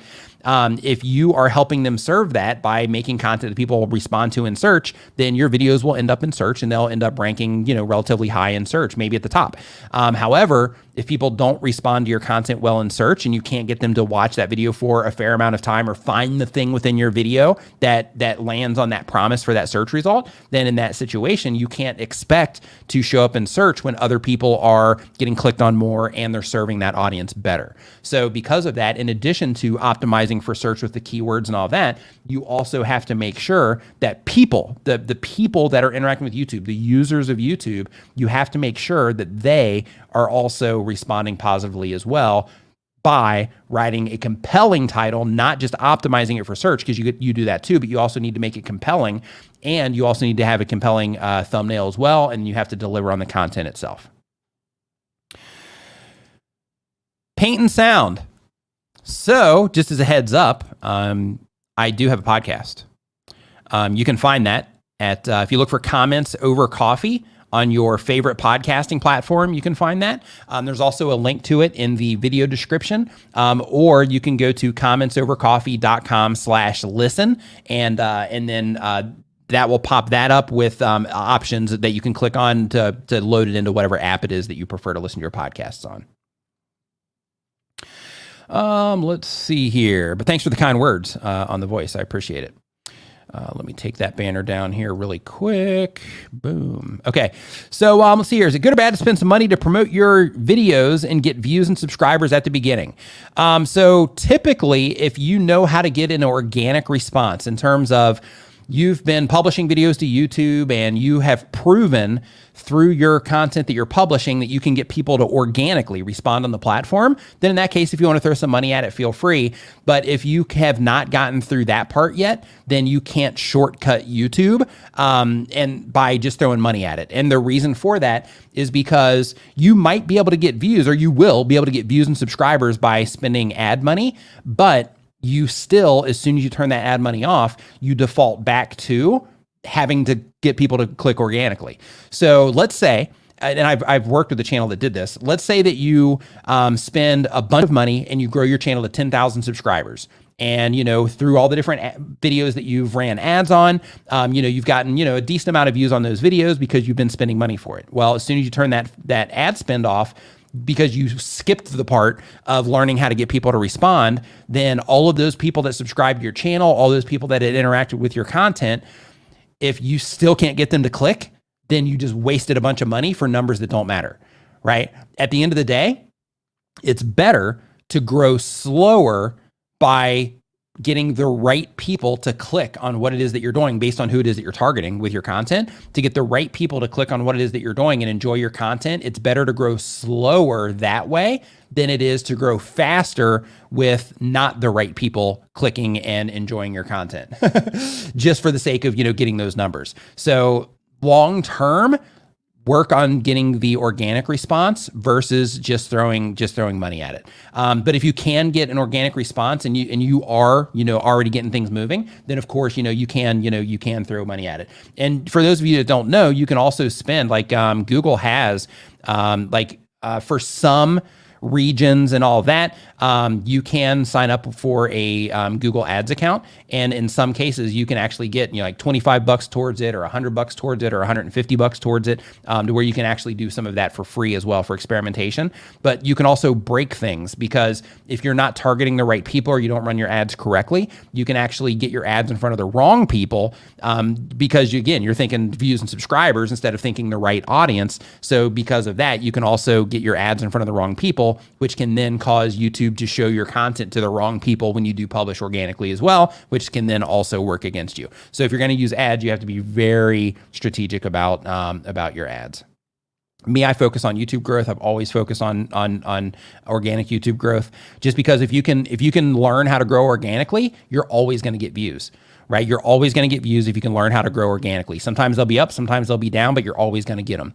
And when you learn how to grow organically on one platform, some of the things that you learn to grow organically on one platform can transfer over to other platforms as well. So the skill sets and the analytical knowledge that you learn, just learning how to interpret the stats that you get, you can use that, on YouTube and on other platforms. And you can do your thing, and you can be dependent on I know how to grow a channel, versus hey, I'm spending money and sometimes I'm targeting the wrong people, sometimes the right people, sometimes I can get people to respond organically, sometimes I can't. When you can consistently get people to respond, that's when you're in a good spot. Simply Small Engine Repair Super Chat says, I've been watching your videos for a while and I finally have the watch time, but only 530 subscribers. Let's hope for the best. Yeah, so don't hope for the best, right? You have views that are coming in. You have 530 people that have subscribed to your YouTube channel. So start, trying to, figure out how to serve those people. And by serving those people, figuring out how you can make content on topics that will also bring in new people. Let's see here. Will Instagram shadow ban me for promoting YouTube videos on my Instagram page? I'm not an Instagram dude. Not sure. I have an Instagram account, all that. You should definitely follow me over there for those moments in time that I do post to Instagram. However, Instagram's not my jam. I don't study Instagram. I don't pay attention to what's going on Instagram outside of they have videos, they have live streaming. When I see articles on them, I might read them, but I don't I'm not in depth on Instagram. That's just not my jam. Let's see here. As we keep rolling down the list, what I would recommend to you is go to Vanessa Lau's YouTube channel. I know she does tons of Instagram related things, and see what she has to say about that. Let's see here. Jamil says, I've seen your monitor about TubeSpanner. Can you explain to us what is that? Yeah, so TubeSpanner is a tool that's coming out in the very near future. It's getting fine-tuned right now. Technically, it's open now, but if you go to the homepage, for example, the value proposition, it's just not that accurate right now, because that part of, the actual, landing page hasn't been worked on yet or anything like that. So the actual tools, I'll say, that are being built in the back end. Basically, it's going to help you a ton with your YouTube channel in ways that none of the other tools do. So as soon as that's available, the actual tool part of it, as soon as it's all fully available, you're going to hear a ton about it here on the YouTube channel, because it's awesome. So that's what I can tell you for now. But yeah, as soon as that comes out, I'll be making videos about it and all of that stuff, because it's absolutely incredible.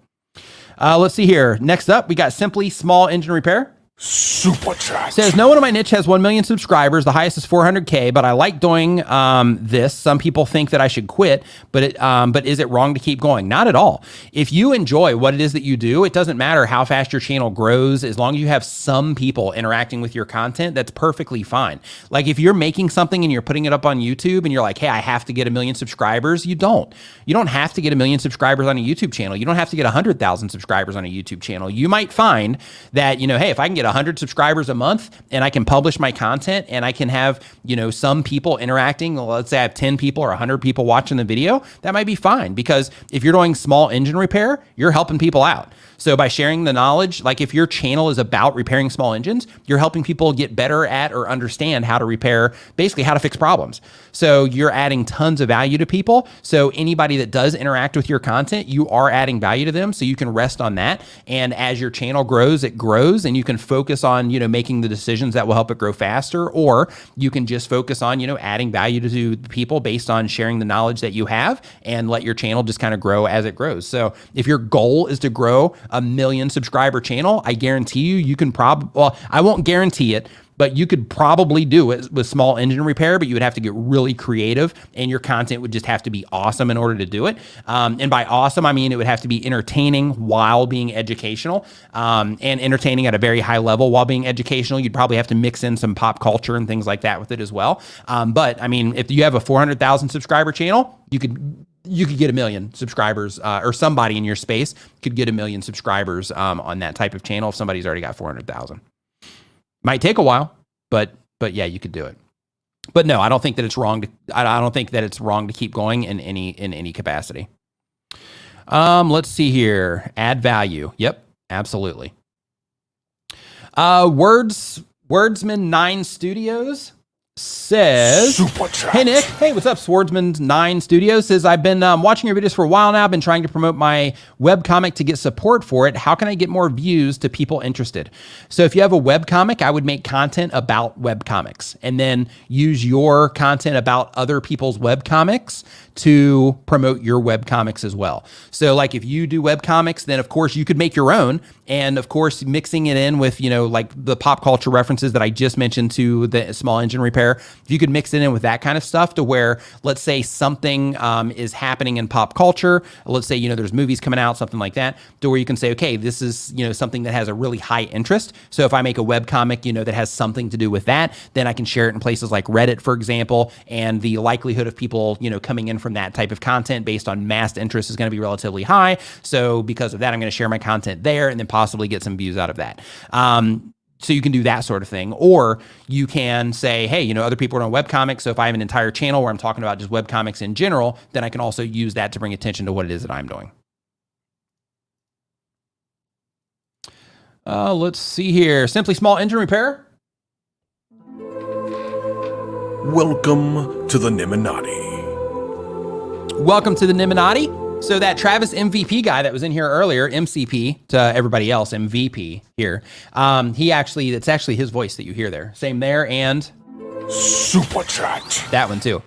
But Simply Small Engine Repair, if you go to niminvip.com, that will take you to our members only Facebook group. Fill out all the information on the way in, because that's how I verify membership on the way in. Let's see here.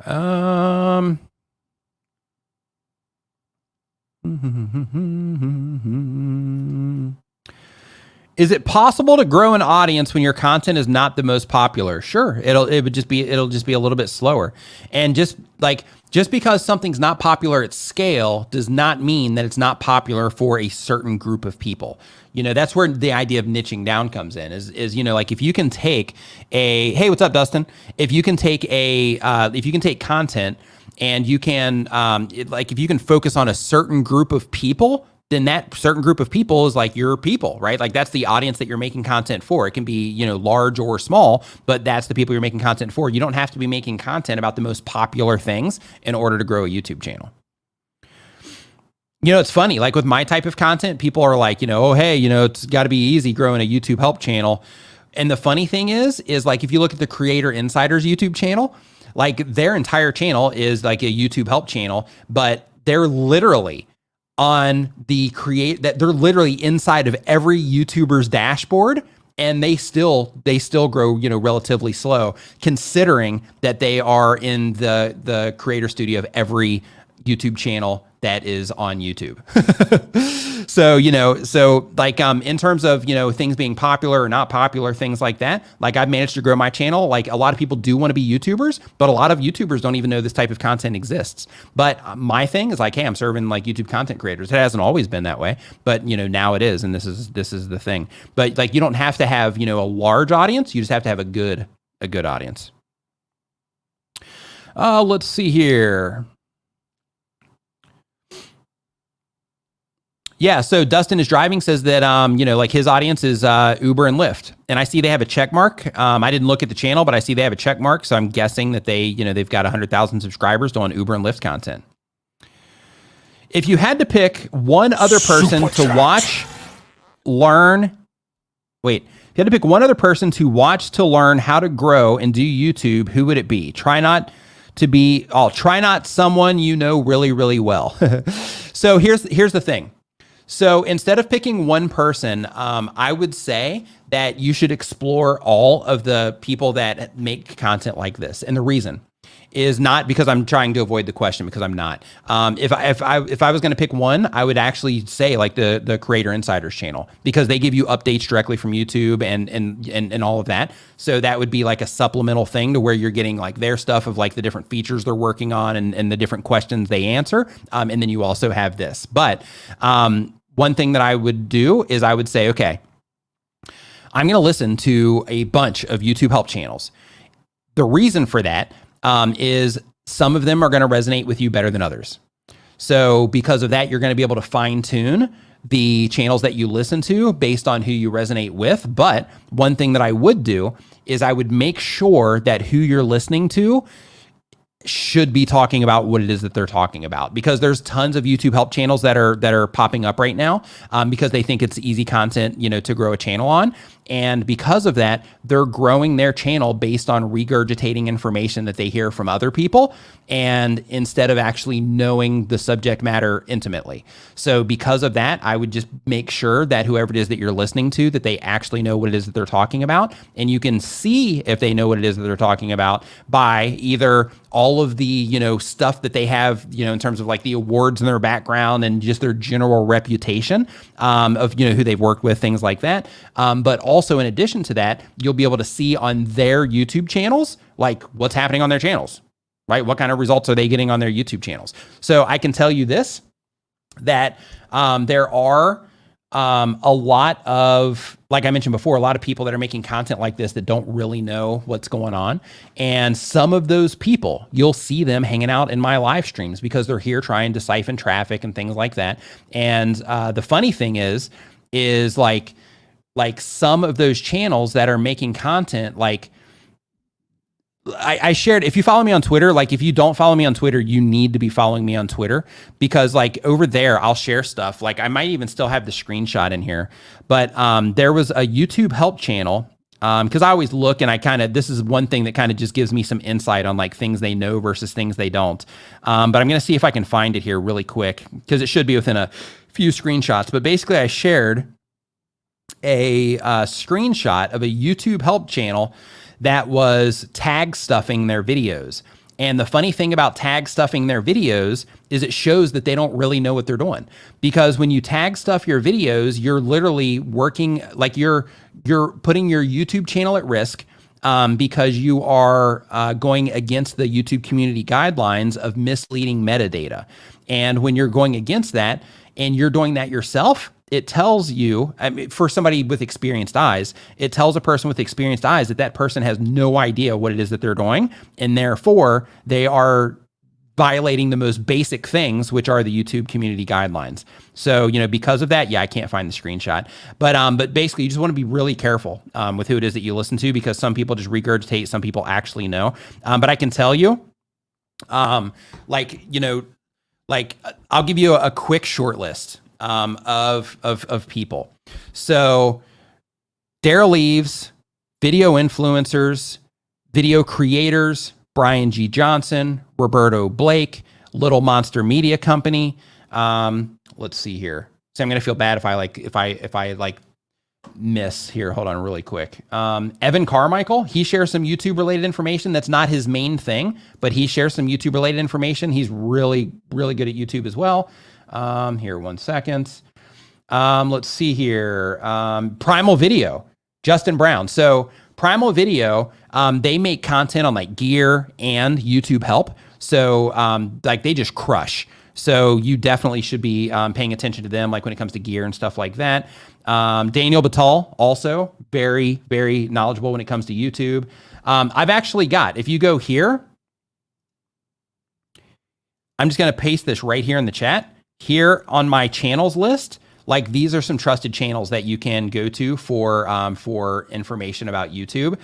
There's one on here that I'm actually going to take off because they don't really talk about YouTube. They just talk about affiliate marketing. So I'm actually going to take them off. But for everybody else there, like you can trust their advice. It comes from experience, not from regurgitation. Now, of course, there are other channels as well that do have experience also.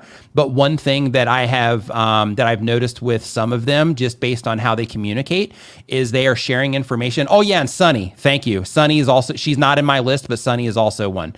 But some of the other channels, they'll share information based on like their experience with like one channel. And that doesn't help. Like it helps. Sorry, it helps.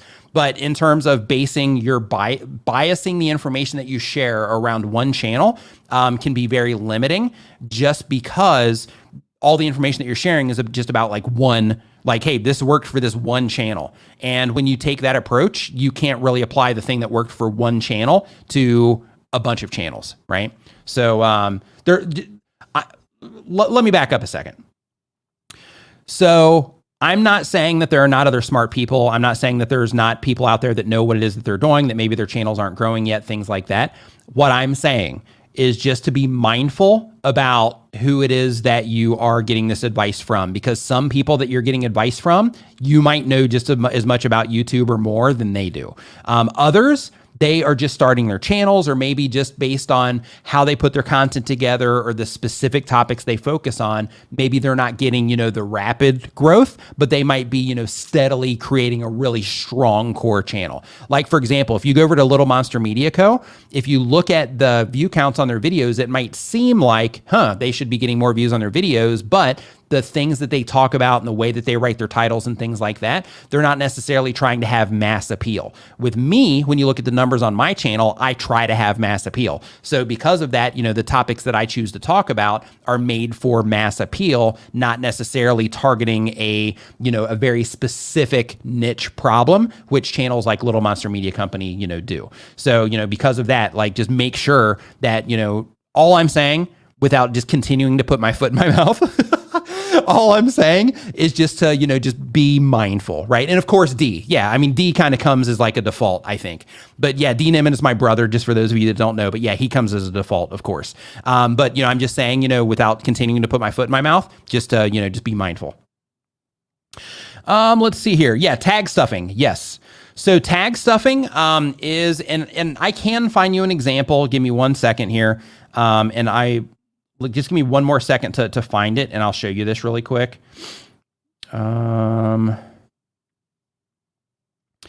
Tag stuffing is basically when you cram words separated by commas into your video description. So like using your tag box, that's not tag stuffing because that's what that box is used for. Using 3 hashtags, that's not tag stuffing.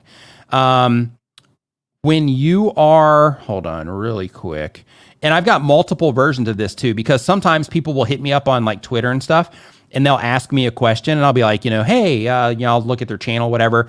And while I'm looking at their channel, I might just do a quick overview of stuff and just give them any like additional like feedback. And one of the things that I found recently as well was somebody else tag stuffing, and I sent that information to them also. I'm getting close. I know I'm getting close. Hold on. Yeah, but basically, just in a nutshell, while I'm looking for this, tag stuffing is literally stuffing tags. So instead of just, writing out a description that is written in natural language to where you include some, core keywords or keyword phrases into that natural description, they're literally just listing words in their description separated by commas, or just listing words in their description. And that is tag stuffing, and that is against the community guidelines or the terms of service. If you go to YouTube, if you go to the Google help pages and then you go to the YouTube help pages from there, if you just look for misleading metadata as the thing, then it will kick back information telling you exactly, what misleading metadata is. And they'll also tell you about tag stuffing. Man, I know it's in here. I'm not going to spend much more time trying to find it, but in a nutshell, I'll get out a notepad and I'll show you really quick what tag stuffing is. If I can't find this within the next few swipes. I probably should have just went to my Twitter. Here we go. Okay, so right here, this one was not a YouTube help channel. This was just a regular channel, foolishly with 100 and something thousand subscribers on it, but just a regular channel that stuffed their tags. If YouTube detects this and they find this person is risking losing their entire YouTube channel because they didn't take the time to read about YouTube and figure out what they should and shouldn't be doing. So everybody should learn from this. But here's an example of tag stuffing. Right? You can see here they have like how to start a YouTube channel, how I blew up on YouTube, how to grow on YouTube, Kelly Stamps YouTube. Another thing too. In this situation, I did it again. In this case, right here, they were also using Kelly stamps as part of their metadata. And another thing in misleading metadata is that you're not allowed to do is use other content creators' names in your tags. People do that as a way to they think that like, hey, if I use the other creators' names here, then that's going to help me like hack YouTube or whatever. But ultimately, what you're doing is you are also setting yourself up for a situation of misleading metadata, which can then get your channel terminated as well. So because of that, two things. One, if you keyword stuff or tag stuff your videos, that can get you into problems and cause you to lose your channel. Two, if you use another content creator's name in your tags and your metadata and your content is not about that person or that person is not in your video, then that is also a violation and you can get in trouble for it. So, one thing that I recommend to everybody is that you actually go through, the terms of service, go through the YouTube community guidelines. I've considered in these streams, but I know most people won't dig it. So I might start doing it over on the extras channel. That's kind of what I built that channel for. So I can do the clips over there, but I can also do random content. But I'm considering actually going through, I've considered, you can use your own channel's name. Your own channel's name is fine in your tags. But you can go through or I'm considering going through, like the terms of service, going through, community guidelines and all that stuff, just kind of step by step with people so that they can just listen to it while they're doing something else so they can hear that kind of information. I don't know if I will, but it's definitely something that, that I should do. It is safe to use tags suggested from Tubebuddy. However, if Tubebuddy does kick back tags that are, that does include another content creator's name, then absolutely you should not use it unless that content creator is part of your content in terms of them being in it or collaboration or something like that, or that person being talked about in your video. For example, if I made a video about ASMR Dream More and my entire video was like, hey, I'm talking about ASMR Dream More, or I'm featuring content creators or something like that, and ASMR Dream More is one of those content creators, then it would be okay for me to use your name in the tags because my video has something to do with you. However, if I just uploaded a video about ASMR in general, maybe I made a video about how to make an ASMR video. Let's say I made that video, but then I used ASMR Dream More in my tags. Then since that piece of content has nothing to do with you, then I would be violating the misleading metadata. Let's see here. Tim Wolf says, me read the manual? Nah. Oh, love it. Absolutely love it. Simply Small Engine Repair, thank you for the super chat. Says, no ratting, but big YouTubers don't even follow the terms of service. They say subscribe for giveaway, and that's not allowed. Correct. Yeah, a lot of big YouTubers, a lot of big YouTubers don't know why their channels grew. Two, a lot of big YouTubers also don't know the rules. So they just kind of do their thing, but they don't stay up to date on rules and things like that. And in some cases, you'll see people like one of the things that I have auto open when I open my browser is the YouTube community forums. And the reason that I have that open is because when I open that up, I'll see people in there complaining about things, right? Hey, like this happened, or my channel got deleted for no reason, stuff like that. And you'll see people, hey, I've got, I had 300,000 subscribers, my channel's gone, what's going on, blah, blah, blah. And in a lot of cases, I bet you it's because they do stuff like that and they just don't realize that they do it. So, like just as a heads up for what Simply Small Engine Repair is talking about here. So they Simply Small Engine Repair is doing the right thing. They're reading the rules. But what they're talking about is incentivized engagement on your YouTube channel. And that comes down to like telling people that in order to win something, then they have to be a subscriber. That tells people that, hey, I'm going to pick somebody from the comment section that, that says whatever as a winner for this particular thing, because then you're generating basically engagement where people would not have gauged otherwise if it wasn't for the thing that you're giving away. So, incentivizing engagement on YouTube is another thing that you're not allowed to do. Glue Guns and Roses, what's up? Nice to see you in here. Says, let's see here. Let's see here. Tags in the tag section are fine. Typing keywords not put in a sentence, just type words or phrases in the description is not okay. Yep, that's it. Tim Wolf, my pleasure, my man. Super chat. Yeah, and hopefully, everybody got some information out of that. Mommy Romulus channel, thank you for the super sticker. I appreciate it. Names in common is fine. So like let's say for example, if you have ASMR massage, both it's a common tag and a username, that's fine because that one you could dispute that easily because it's like, well, hey, yeah, this is my channel name, but this is also, like a common, keyword. So there's nothing wrong with that. But the thing that you have to, make sure is that, when you are just using somebody else's name in your tags, that they are either a part of your video or that you're talking about them. But having the type of content that you make as part of your channel name, there's nothing wrong with that. Let's see here. Yep, do it right and make YouTube promote you. That's it. Yeah, so like on the video side, like like I'll mention stuff like that in live streams. Like that's where people hanging out here. This is where the value I think comes from a lot from the live streams, is I talk about stuff here that I don't, that I wouldn't necessarily make an entire video about. Because I could make that video would probably be about, a minute and a half, 2 minutes long once I got through it. But in terms of people actually clicking on that, I would have to build the video around fear, which I don't like to do. I'll do it sometimes, like these mistakes will make people not subscribe to your channel or whatever. Like I'll do that sometimes, but these things will get your channel deleted. Like I'll do that from time to time, but I try not to lean on fear when it comes to titles. It gets people to click, but that would be the main way to get people to click on that particular video. So I'd rather just talk about it in live streams. But, if I do make a video on things that can get your channels deleted or your channel deleted, then, making that as one of them, that would be good. You know what? I might actually, here, I'll put that video in my notes right now on things that can get your channels deleted. That way I can make it about a bunch of things instead of just focusing it on that thing. That's a good call. Thank you for that, ASMR Dream More. I appreciate it. That will get your channel deleted. YouTube channel deleted. Remember that context thing that I was talking about before? Okay, so move that out of there, move this over here. And on that note, I want to thank everybody for hanging out in the live stream today. Hope that you got some good value out of everything that was talked about today.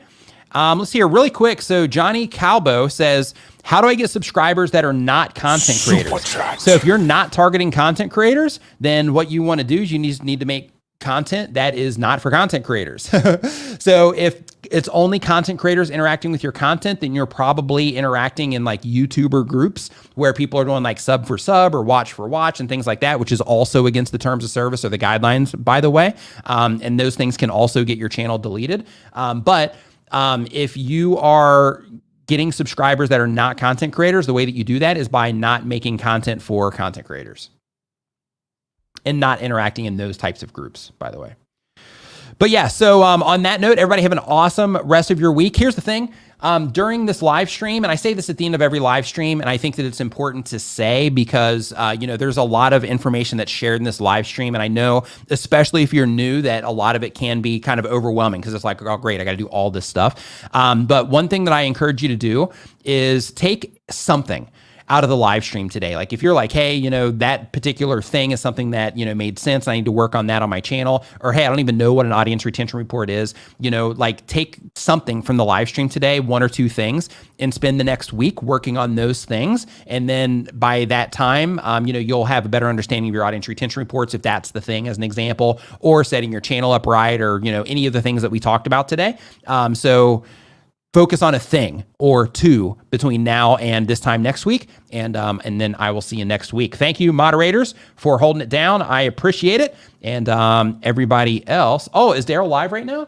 Yeah, if Daryl's live right now, I actually, here, give me 1 second before you leave. Wait, before you leave. I have a link possibly if he is live right now. Let me check. Yep, Daryl's going live like right here in just a few minutes. So I'll hold down the fort here. We'll just keep on talking here. We've got like 10 minutes until Daryl goes live. So because of that, I see 11:35. Yeah, I see 7 minutes actually until he goes live. So because of that, I'm going to just go ahead and drop a link to his channel here, and you guys can go ahead and hit that reminder over there on his channel. And I'll just keep, I'll hang out here until he goes live, just to give you something to do, just to give you something to do in the meantime. Chris, what's up, man? Hope that you are doing awesome. Hope that you're doing fantastic, man. Hope that you are staying safe down there, in Bangkok right now. So if anybody has any questions or anything, like one more question or two, to keep us rolling here until he goes live, and then we'll just pass it on off over there. Then that would be cool. See here, what do we say? Nim and raid. Yeah. So in that case, just drop Niminati when you go into Daryl's chat there. So if you just drop Niminati, then he'll know where it came from. I just typed it in there, so I know exactly what to put. So yeah, definitely drop a Niminati when you get over there. Let him know where you came from. Question: talk about looks for female or male. This is an interesting question. So yeah, this is good. So Dodge Master says, talk about looks for females or males. So a lot of people think they mistakenly think that you need to look a certain way in order to have success on YouTube, but that's not the case. People succeed on YouTube from all different walks of life, all different nationalities, all different looks. There's people with disabilities on YouTube that would prevent a lot of people from even being on YouTube, but they make it happen anyway. So when it comes to looks, of course, let's be realistic. Looks, when you're an attractive person, it makes things, a little bit easier in some cases, but it does not guarantee that you're going to make good content decisions. It doesn't mean that people are going to like what it is that you do. It doesn't mean, that you are guaranteed anything. When it comes to YouTube, you still have to make content that people enjoy, get those people to click on it, and so on. People don't know, with the exception of if you put yourself in a thumbnail, people don't know if you're attractive or not until they actually click on the video and see your face, right? In addition to that, when somebody's like really attractive, it also kind of takes away from their relatability a little bit also, because, that person, they kind of went that status up on their attractiveness. It's kind of like, whoa, like it just makes it, a little bit less relatable also. So, but yeah, of course, if somebody's attractive, then things might be a little bit easier. But it's not going to make that person make the right decisions. Let's see here. What do you think about YouTube monetizing shorts? I think it's awesome. I think it's absolutely fantastic. And I think that, anything that they can do on the channel or on the platform to help content creators, generate more ad revenue or revenue of any kind, I think it's awesome. And I think that it's a good thing. Let's see here. Should I worry about gaming gear and the sound? Worry about the sound. For gaming gear, not so much, but the sound. So Costume CEO says she's 50 plus and it hasn't stopped her. Brian G. Johnson as well. We have like Steve Dotto. We have like that's just in the circle of people that I like know on YouTube. But there's lots of of people of all different ages and all of that stuff on YouTube. But yeah, audio is really important when it comes to YouTube. It's half of the video experience, so you should definitely prioritize audio. Yeah, charisma. Agreed. Charisma is way more important than looks.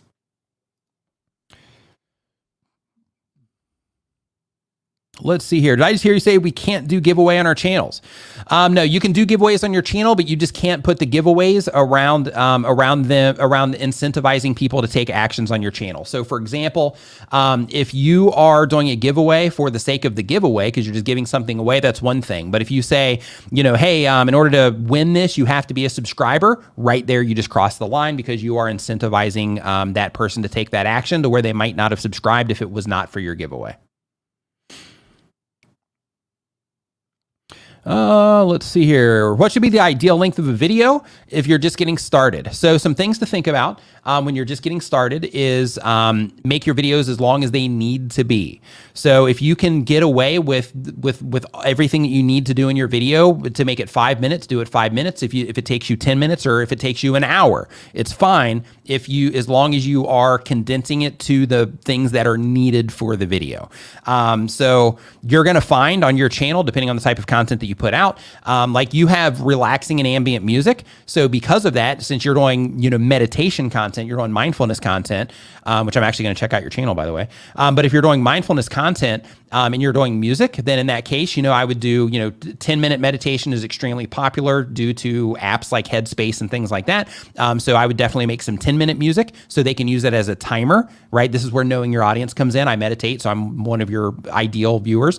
But, having 10-minute videos so that, you can have those time limits, having 20-minute videos for people like me that do 20 minutes, then in that case, you would have, a 20-minute piece of music so that I can use it as a timer. I hit play, maybe even have a little bit of a countdown on there to where, somebody can hit play and then get ready for their session, have, like a 1 minute, kind of build up to the actual music itself, or just make the music 21 minutes long instead of 20 minutes or 11 minutes instead of 10 so that people have that. In addition to that, I would also do like a 30-minute, I would do an hour, I would do 45 minutes, and I would start putting out different links like that for your specific type of content. I would start putting out different links like that. And then over time, you're going to start to notice, hey, people are listening to my 10-minute content way more than people are listening to my 20-minute content, or people are listening to my 45-minute content way more than they are my 10-minute content. But you'll start to identify that over time. Okay, so Daryl's going on right now. So I'm going to put this link to his channel. Head over there, drop a Niminati in the chat just for some fun. We're going to do a little Niminati raid on his. Let's go ahead and get this in the chat right now. But yeah, go ahead right now over to his channel. Drop that Niminati in there. I'm going to go ahead and do it myself. Some other people already are. And I will see you guys next stream. Mods, thanks for holding it down. Thanks for what you do. Everybody that hung out in the stream today. Hope that you enjoyed the content. In addition to that, if you are a new member, I'll be letting you into the group here in just a few minutes. Make sure that you hit Daryl's channel real quick. And listen, when you're heading over there, don't just drop the Niminati and leave. Like, watch his content. Like, Daryl is one of the smartest guys on YouTube. He works with some of the biggest channels on YouTube.